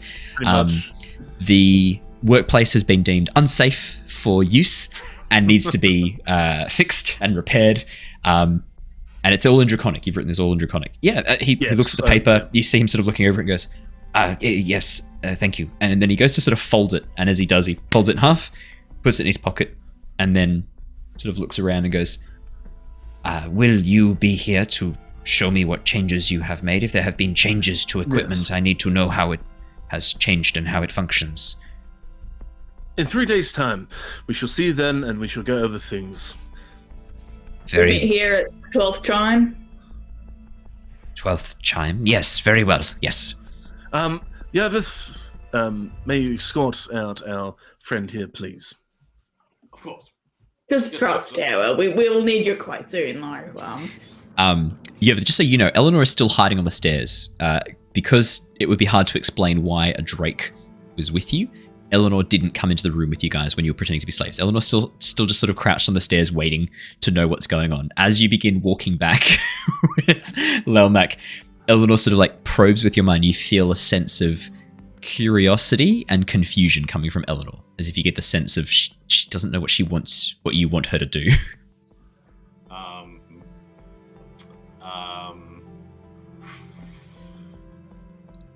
I'm going to get... Is there a way that I can like get her to move?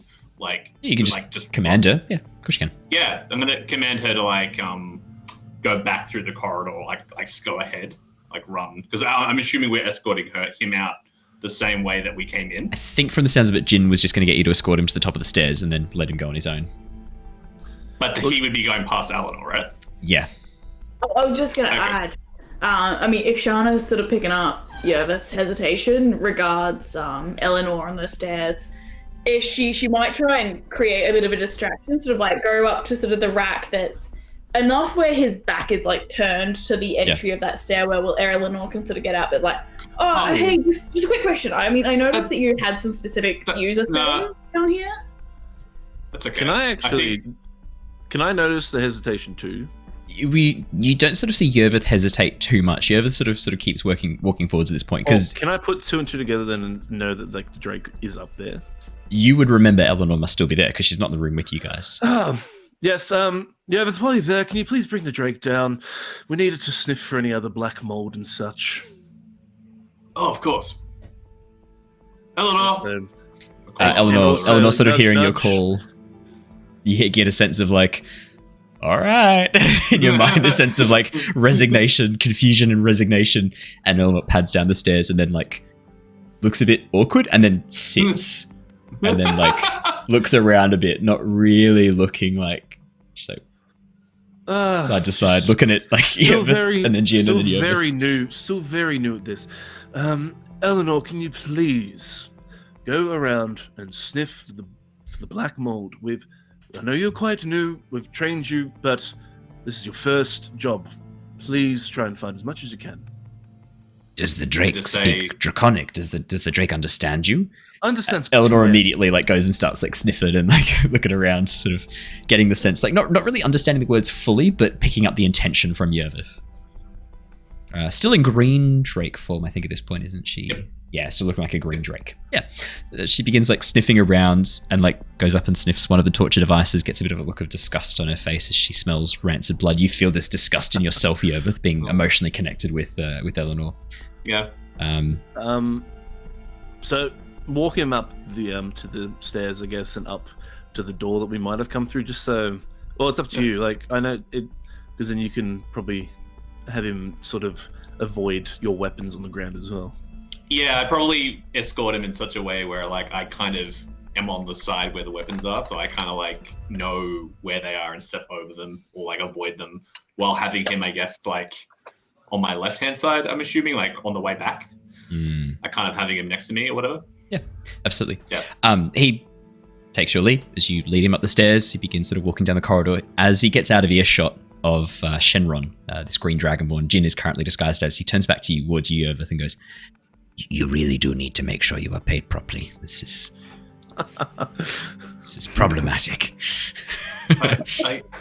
I will. I'll make sure that my master gives me a little bit more gold tonight. Oh. Even I feel bad. Just sort of gives you a bit of a look and then walks off down the corridor, sort of glancing back every so often, but not making any more moves. Yervith, you head back into the room with the rest of them. As you head back in, Yervith, the three of you, Boldor, Shana, and Jin, you can see the white dragonborn starting to come to, sort of blinking blearily. Dressed only in a very simple loincloth that is sort of wrapped around their midriff. Chest exposed, this female dragonborn with these cuts on her body sort of like starts blinking awake, sort of mumbling under her breath. You can see that she's looking. Yeah. I'll probably move to help her, and I gesture for either Shana or Boulder to help me get her down. Yeah, absolutely. Guys, let's Is there some clothing or something we could like throw over her? No, definitely. There's you can see that probably what are her clothes or what she was wearing, a simple tunic, in a sort of sash arrangement around the shoulder that sort of pushes out into more of a toga towards the base. Very, very normal draconic clothing. Is on a table, just chucked over a table in the far corner of the room. I sort of hand that over to her to put on. Also, I want to say this real quick for Michael and Claire listening at home. I think you might have actually enjoyed how we got through that, because that was very Mira-esque. It was. It was. Absolutely. And I think they have been enjoying it. So, yeah, there you go.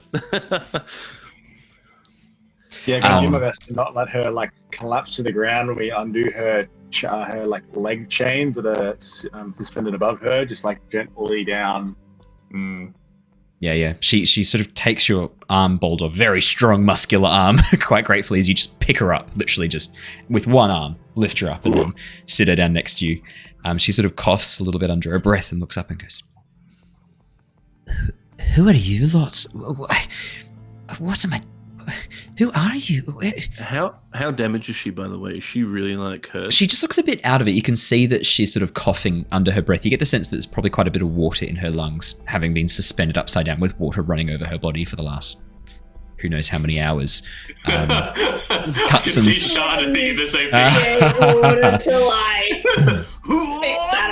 Shana like goes to offer water and then goes, on second thoughts, she's had enough to drink. Yeah. Like check water to like, you know, if there's like pull it out. Water, like can she just sort of like eke it out? You can't pull water out of her lungs with shape water, because by that logic you could also fill a person's lungs with shape water, and we know that's not how shape water works.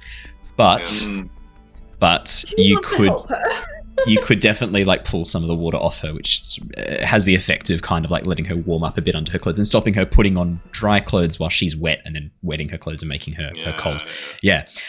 You can see that the shivering kind of has stopped a little bit. As a white dragonborn, she's actually quite resistant to ice effects. You get the sense that torture method was designed for a very long exposure, not just immediate. Yeah. If I give her a healing word, would that? Oh yeah. As you say, spend a spell slot. What spell slot do you want to use? Wait, how hurt is she? She's got some cuts over her body, some bruises, and that cough, that sort of wet cough, doesn't sound great. So you don't think she's in the best of health? I mean, I don't really have that much healing actually.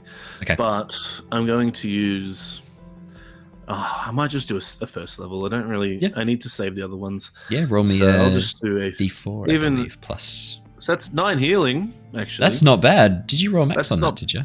Yeah, 4 + 5. Yeah, 4 + 5. Nice. Oh, wow. As you speak the healing word, and the magic sort of crystallizes in the air in front of you, and then starts knitting together some of the scars and scratches. You hear she sort of like. And then vomits up a bit of water, the healing word pushing it and allowing it to be forced out of her body as she's healed.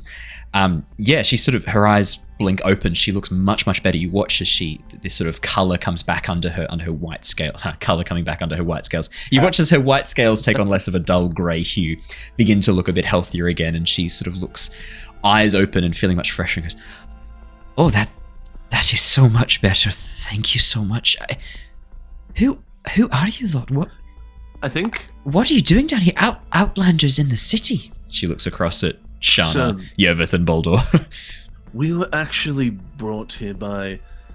Is it Elia Ikanos? Atalia Ikanos is her dragon name. Elia is the name she uses in the. We were brought here by Atalia Ikanos, a friend of yours and ours. Atalia Ikanos, yes, I know her well. I've worked for her. We're of the Tempest Adventurer Guild, if you've actually heard of that. Because I don't know, she might have found out if she's friends with her or not. Tempest Guild. I feel I heard someone talking about that before. A very monotone voice mentioning something about that. Yesterday or the day before. But Atalia Ikanos, she's been captured as well. Have you freed her yet? We haven't, have we? No, not yet. Not yet. But she's with the Elder Dragons. This form is a bit much for me, actually. I'm gonna sort of like just give me a sec. I move out of her sight for a second. Yep. So she's not immediately just seeing me like turn, and I'll change back into Illyrian. Once again, that white flesh moving across the body, replacing the scales as the horns begin to sink back into the head, hair pulling out, eyes turning this very bright yellow as Jin once again takes on his changeling form, and then pink skin following as he once again takes on the form of Illyrian.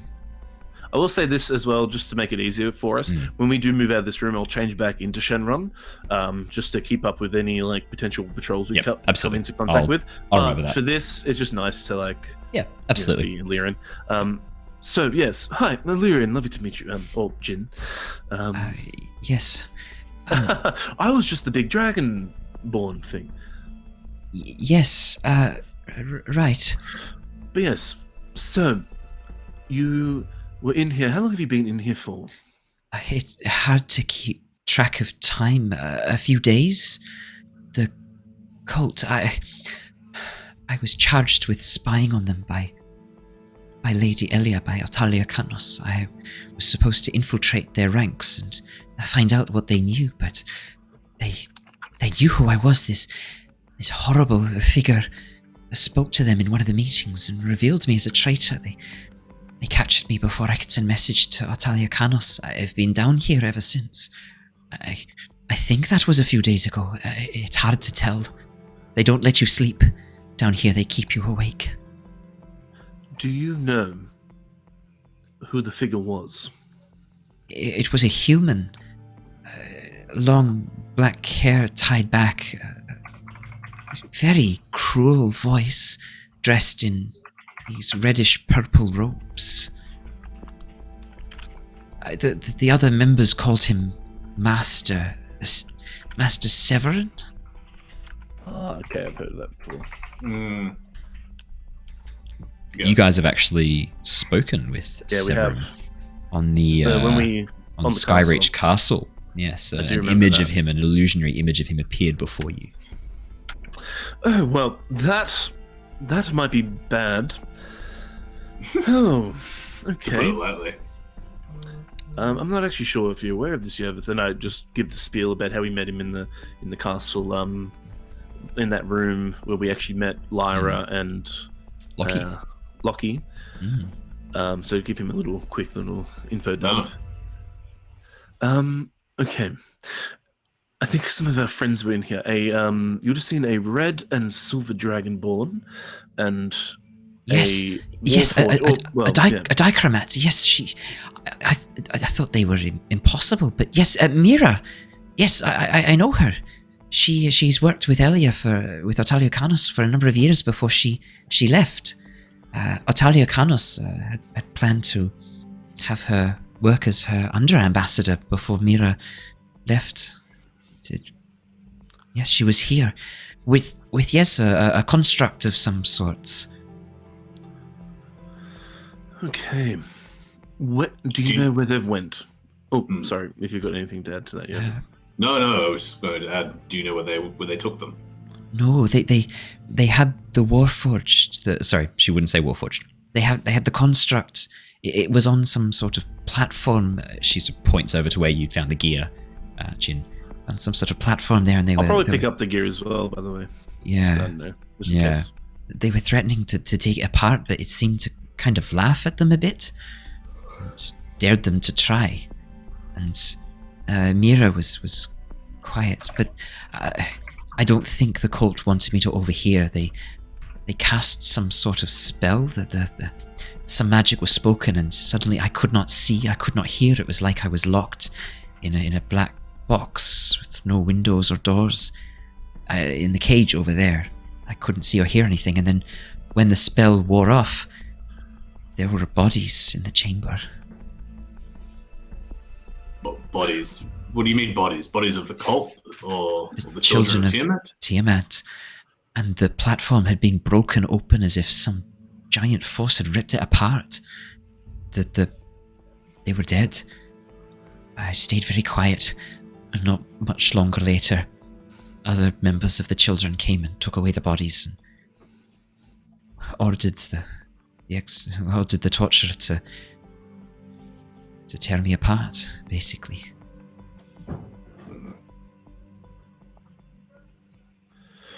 I don't know where Mira and her friends went. This is, Yervith is probably believing this, but he's going to inside check anyway. That's fair. Because I was actually almost thinking to do something like that. Yeah. I'll let you do it. Yeah. Poof. Nice. 25.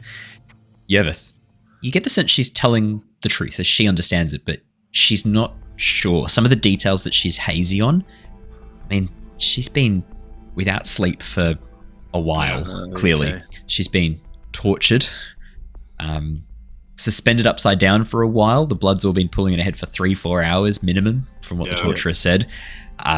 You get the sense that what she's remembering are bits of the story. There could be more to it, but yeah, she's not the most accurate witness. I will give. But she's not her, lying deliberately. I will offer up one of the good berries that I have made because I still have a couple extra. You did still have a couple extra, yeah. Let's give her some food to get her nourished as well. Like, she's been healed, but she's still exhausted and famished. Yeah, absolutely. Smart. I mean, Yeah, one good berry covers her for a whole day's worth of rations, right? Yep. So yeah, she takes the good berry, eats it. Yeah, she looks like she's feeling a lot better. She sort of eats it down and goes, what is that? It's a very good berry. it's quite excellent, yes. It's the running gag. Everyone describes it that way. Yes, what are you planning to do? We have to free Otalia Kanos at the earliest moment.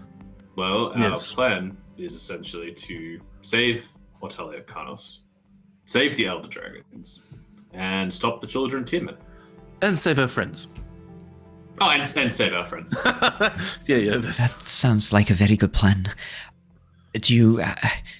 some of the Equalists, I've spoken with a few of them when I was imprisoned. They hate the children of Tiamat as much as we do. More so, they could be valuable allies. If we could find a way to free some of those prisoners up in the corridors, they could be a powerful force to assist us. We've done that, haven't we? Yeah.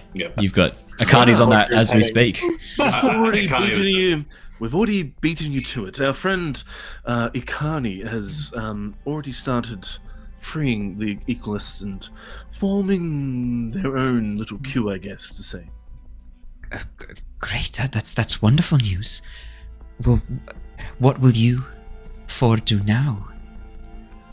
We need to figure out a way of trying to disable whatever it is that's causing harm to the Elder Dragons.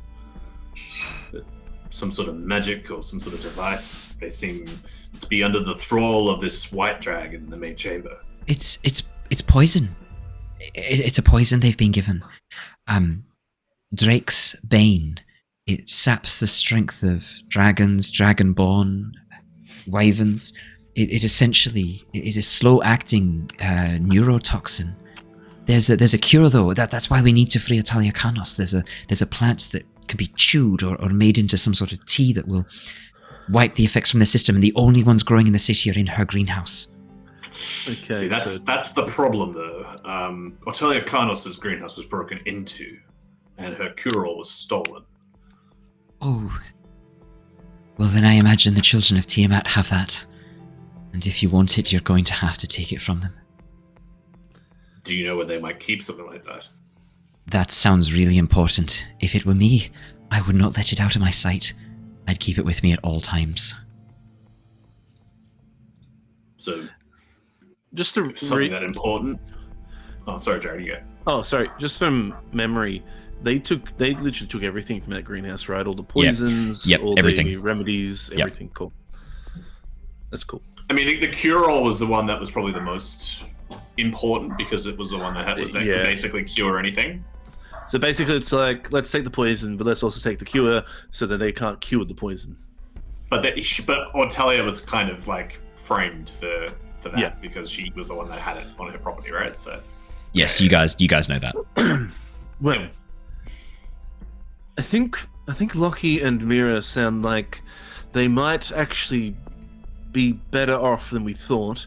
It sounds like they came out of that fight better than the others, obviously due to all the dead bodies and disappearing. So hopefully that will right itself, but we shall keep an eye out for them nonetheless. Moving forward, it sounds like the most prompt thing to do would be to free Elia.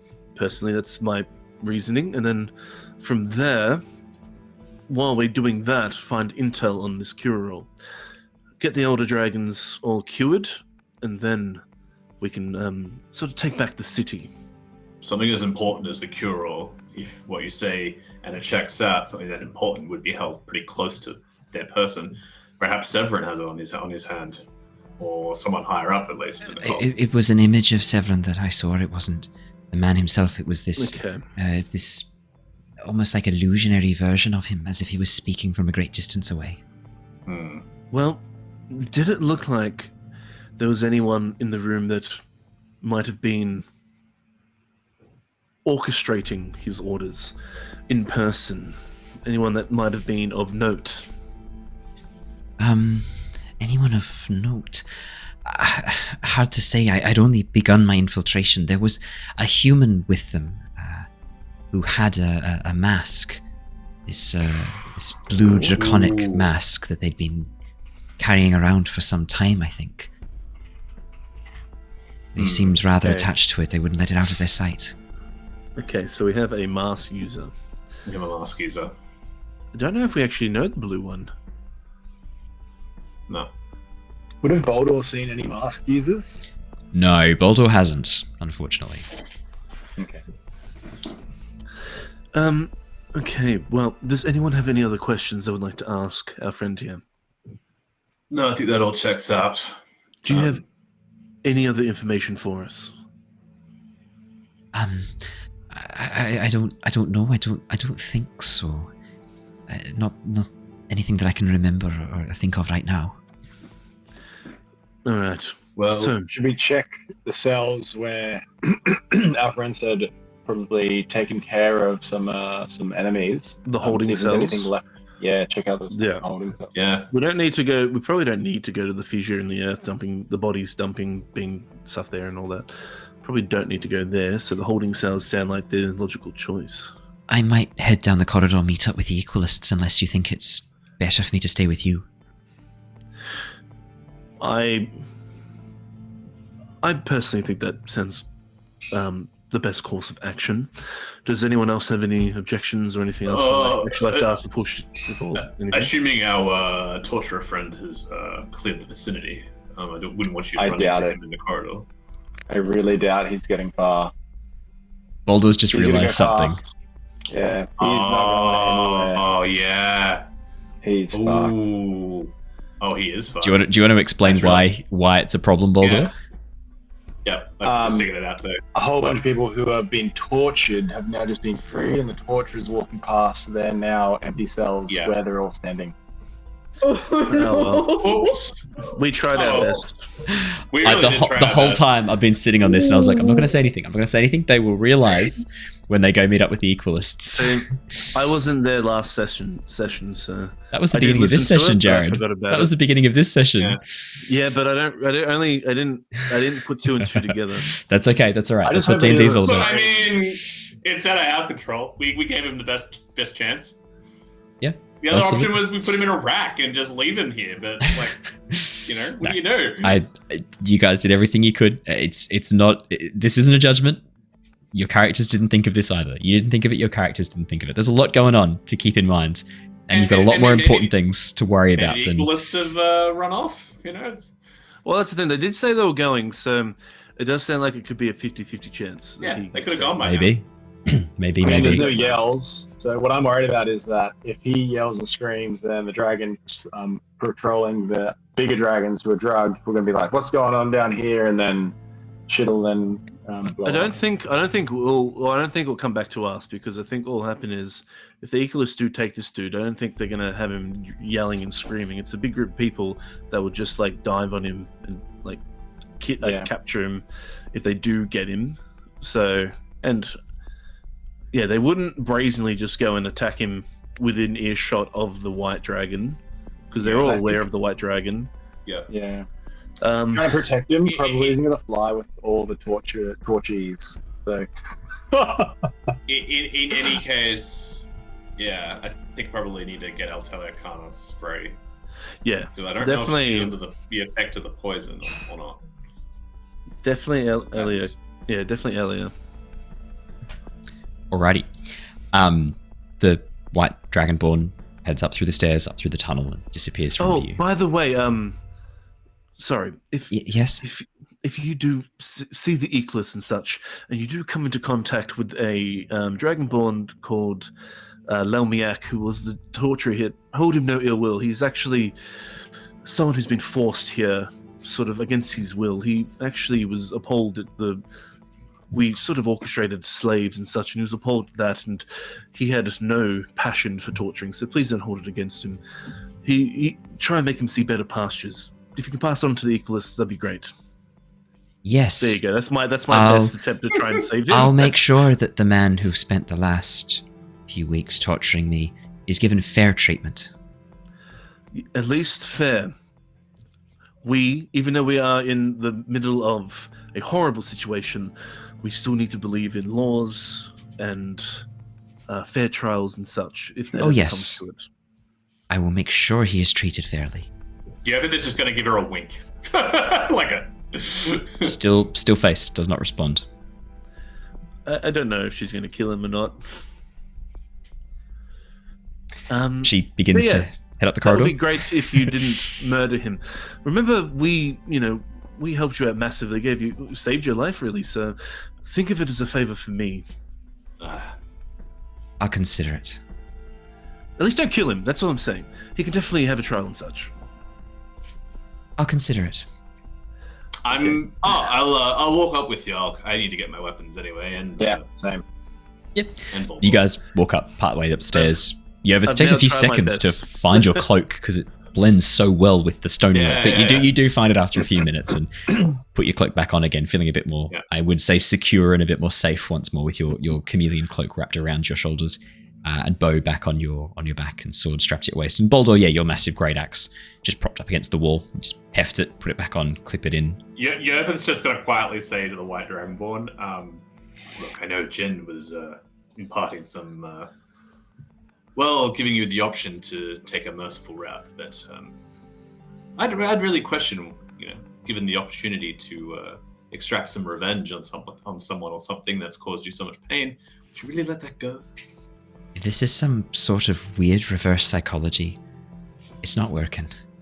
Oh, no, not at all. I'm just saying, I've been in your position before, and it's not pleasant. And I wished I had the opportunity to strike one back against, get one back. Maybe you will. One day. She begins heading down the corridor. Shana and Jin, you watch as Boldor, Yervith step back down into the room, rejoining you guys. Oh, well, I've done my best now. If he lives, he lives. If he doesn't, he doesn't. So this, the ceiling here, there's a trapdoor, Yes. and it is access between torture and council room, or somewhere where prison levels above, and then also can lead up to the council chambers as well, into a holding pen in the council chambers. So if we need to get somewhere up, then this could be very handy for us. Sure, that's good. So I can start loading cells and see if there's anything, then we can keep going. So Boldor, Are there any mechanisms? Yeah, Shana, there's loads more things in this room. Do you want to make me an investigation check? Boldor, you're heading over to open the door to the holding cells. Jin, Yervith, what are you two doing? Just a reference as well. I actually have a grappling hook as well. Yes, Sally, what were you saying? I was like, could Shana help someone else with an investigation check? Like, Is anyone else doing an investigation check? I mean, I have a +3. Yervith was going to investigate the living quarters of the torturer real quick, just to see. That's not here. That's over in the. It's a whole separate wing of the citadel. Off, yeah. Oh, I thought it was like in close proximity. Okay, cool. Otherwise, he would have just went there. Sadly, not. Yeah, it's a bit far away. That's what I was wondering. I thought maybe he had maybe two, maybe one that was like a rec center. Sometimes I get a bit nappy when I'm tearing people's fingernails off, so I just need to have a bit of a lie down. Oh. Yeah. Play a spot of table tennis. I don't know. In that case, then I'll just help Shana investigate this room. Alright, so # help us Nick. Yervith, would you like to do an investigation check? Shana's giving you advantage. Boldor's heading over to open the door to the holding cells, and Jin, what would you like to do? I'll probably just go with Boldor, actually, because I was talking about holding cells being the next port of call. Yep, fair enough. But actually, I might have a quick peek at the fissure there real quick, just to see if there's any clues we might gain there too, actually, because may as well have a quick gander at it. Yeah, absolutely. Perfect. All right, so you'll go open that door. Yervith, investigation of 5 for your first roll. Luckily, you've got help from a helpless neck, which takes you up to a 15. Nice. Yeah, as you have a bit of a look around the mechanisms in the room, mechanisms in the room, you can see that there is what looks to be a rope pulley attached to one of the supporting beams that leads up just from underneath the trapdoor. This rope seems to lead up towards the upper levels. And embedded into the wood is a strange stone, shaped almost a little bit like an eye.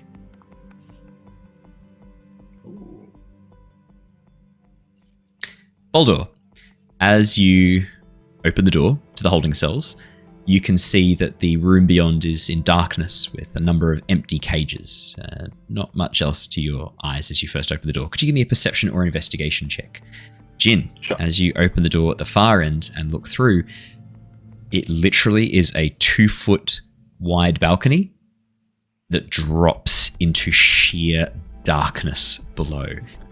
Down deep, far away, you can see the soft glow of what looks to be bioluminescent mushrooms deep down. This looks like it leads into the Underdark. Oh, okay. Whoa. I do have 120 feet. Does that net me anything at all? Or Yeah, just still faintly dark? glowing mushrooms Okay. very far away, but it is deep. And you can Dark. see that this area looks to be a sort of shallow cavern that just opens up below you. Wow. Deep, Cool. dark cavern. Boldor, perception of 12. Yeah, the room is empty. There's no prisoners in the holding cells. You can see dried blood, scraps of fabric, a tooth still on the floor, but no other signs of anything else. This place has been picked clean. Shana No and... missing piece of my brooch. No missing piece of your brooch. I'm sorry. Dang it. Sorry, mate. As Shana begins to have a bit of a closer look at this stone eye embedded into the wood, Shana and Yervith, a voice echoes through the chamber. I see that our prey has come to us. Uh-oh. Very well. We shall bring them up to the chambers. And you watch as the trapdoor begins to open. The eye flickers with light, and then suddenly an image appears in front of you. Oh, Human man. Long dark hair, tied back, reddish purple robes draped across his form. To those of you who were on the skyship, which is just Jin, actually. Jin was the only one who was on the... I'm actually not there. I've got the door. You've got- I probably would have looked. Yeah. I would have walked to the balcony, looked around, probably closed the door behind me. Yeah. Yeah. You see this figure who sort of like leans up against the wooden beam, flickering ever so slightly as this like half see-through image forms.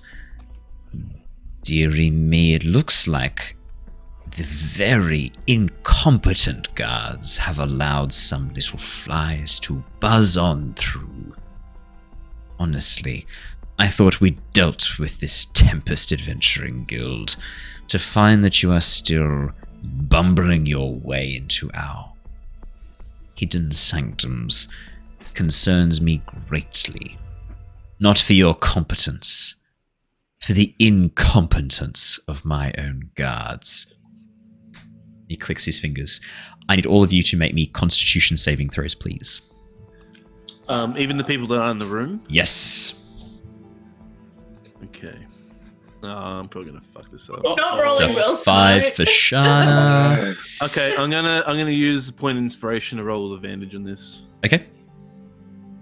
I'll probably fuck up still. You don't have to spend the inspiration until after you roll it. Oh, 5, 17. I did read 17. that you actually apparently have Boldor to 14. I allow you to roll it post afterwards. Okay, Yeah. well, I allow you to spend inspiration as a reroll. I would have Yeah. definitely have done that. Definitely anyway. re-rolled it.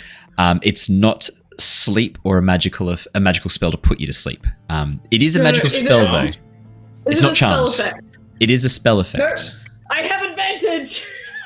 Is it really for Yuan-Ti? Yuan-Ti? As That's long as it's a spell or magical effect. Yeah, one Yuan-Ti. thing really strong. She has magic resistance. I took the The legacy. Oh. 13. I was Yuan-Ti before they re-rolled all of the Yuan-Ti. Yeah, that is nuts. You have advantage on saving throws against spells and other magical effects. That's insane. It is a magical is that effect. the new one? Is it the new one? or the old 13's that's the new one after. Updated. Yeah, Okay, that's pretty good. yeah. None of you pass this. 18 is the DC you needed. None of you pass. All of you, as the trapdoor has opened, this crackling orb of blue energy descends down. No. And as it enters the room, lightning shoots out into the center of each of your chests or whatever body part it can I'm strike. gonna counterspell it then. Counterspell? Okay, yes. What level are you counterspelling? 100%. Oh fuck. I'm gonna do a 4th level counterspell. Okay, I need you to roll me some dice in that case. Let me just quickly pull open. Yeah. Let's just quickly double check how many dice I need you to roll. So, or how we do it. So, cast a spell using a spell slot of 4th or higher. The interrupt spell is no effect less than equal. Okay, I need you to roll me a It's just a... yeah. 20, isn't it? Ability check using your spellcasting ability. So just as if you're casting a spell. So you could do Eldritch Blast, would give you the same Okay. effect if you wanted to get I there. also get a +2 from this because the Jack of all trades actually does affect this. Okay. Oh, yeah, cool. Does it if it's a spell though? Because you're casting counter spell. Does that give you... It does, because it makes me roll an ability check. Okay, fair. I'll have a look. Make an ability If check I'm using counting- your spellcasting ability. Yes, it is an ability check. Yeah. Yes, I agree. Yep, absolutely. Because I'm counterspelling it, would I've used my inspiration if I was going to counterspell this? You use your inspiration on the con save. Yeah. Yeah. Okay, I'll just roll with it. Let's hope this is good then.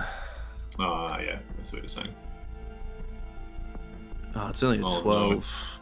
No. That's really bad. That's not gonna Plus be enough. 14 won't be enough then. I'm really sorry. Damn, that is a shit roll. I'm really sorry. As you go to counterspell this, Jin, the spell in your hand just fizzles and dies, and this lightning strikes you anyway. As the bolt touches you, you feel yourselves being pulled into a rictus as your muscles will begin tensing at once.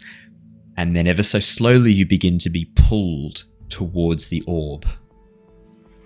As you reach the center of the room, Yervith and Shana are the first ones there. The orb begins rising up. And as it does so, your feet leave the floor as you are brought higher and higher. Fuck. Okay. Okay. After 6 seconds, you are in the room above. Could I have you all please roll me a Constitution saving throw again as the trapdoor closes underneath you and you are now in the prison holding cells. Oh, no. Boldor. God. Oh, Jin. Oh, yeah. Yervith, you make the DC. Yervith, as this... Yes, Shana? Yeah, you have advantage. That's true.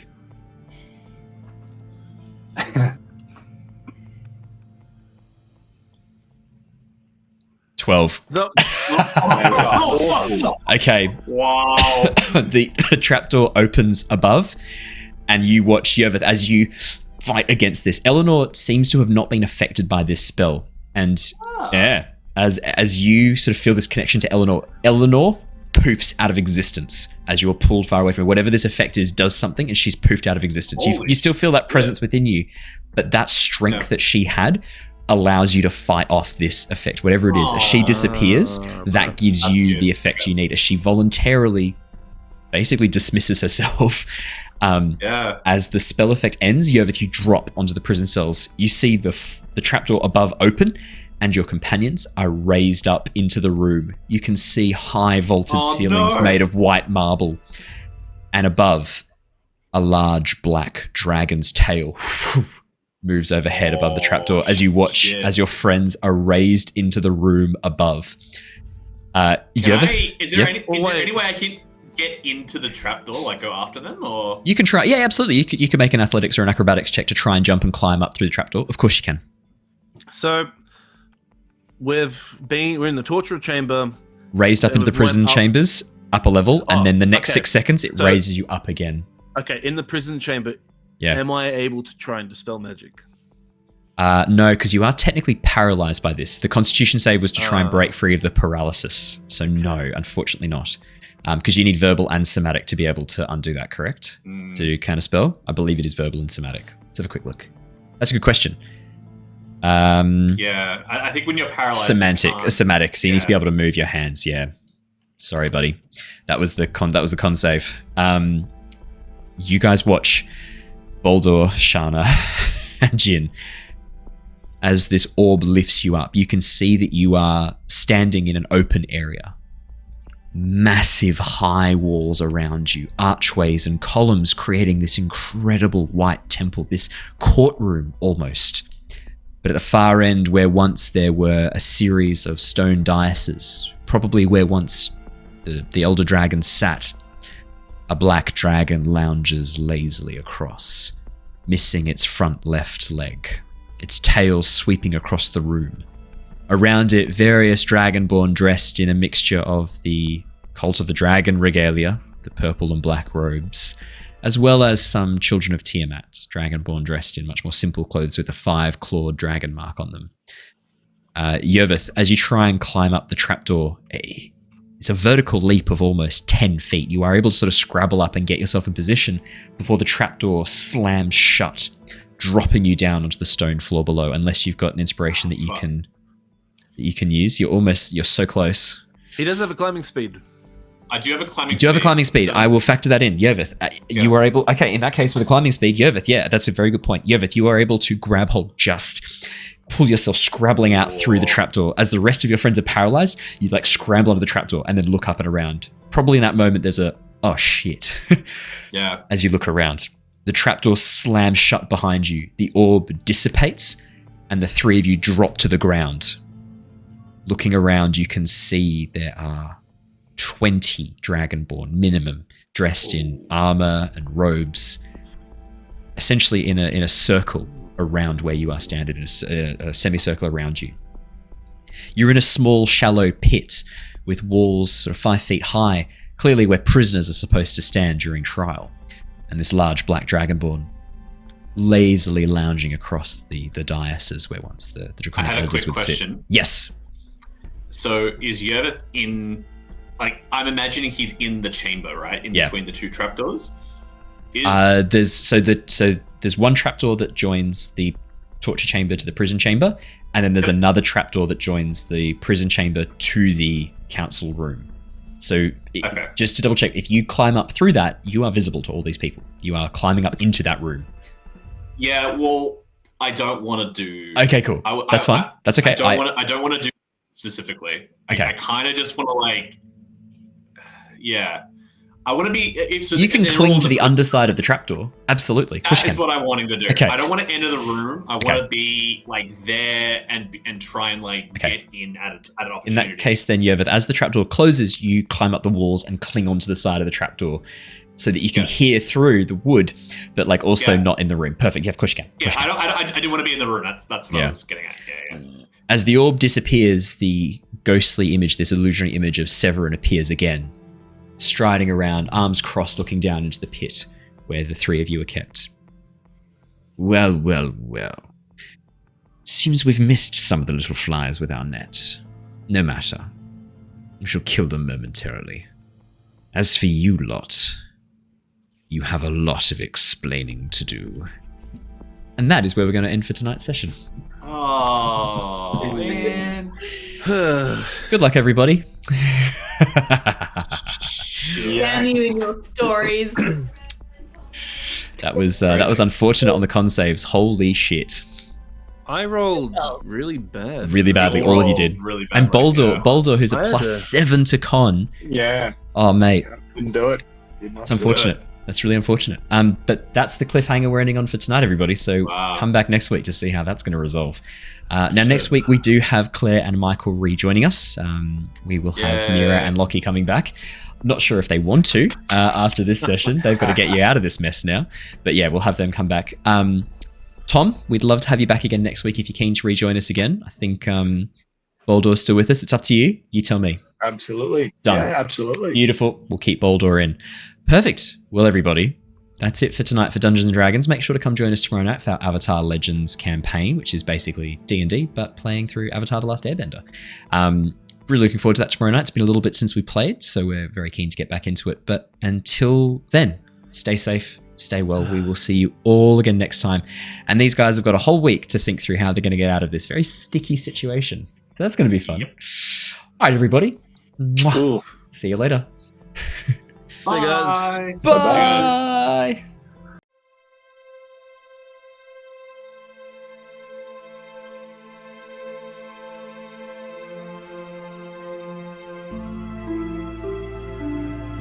Bye.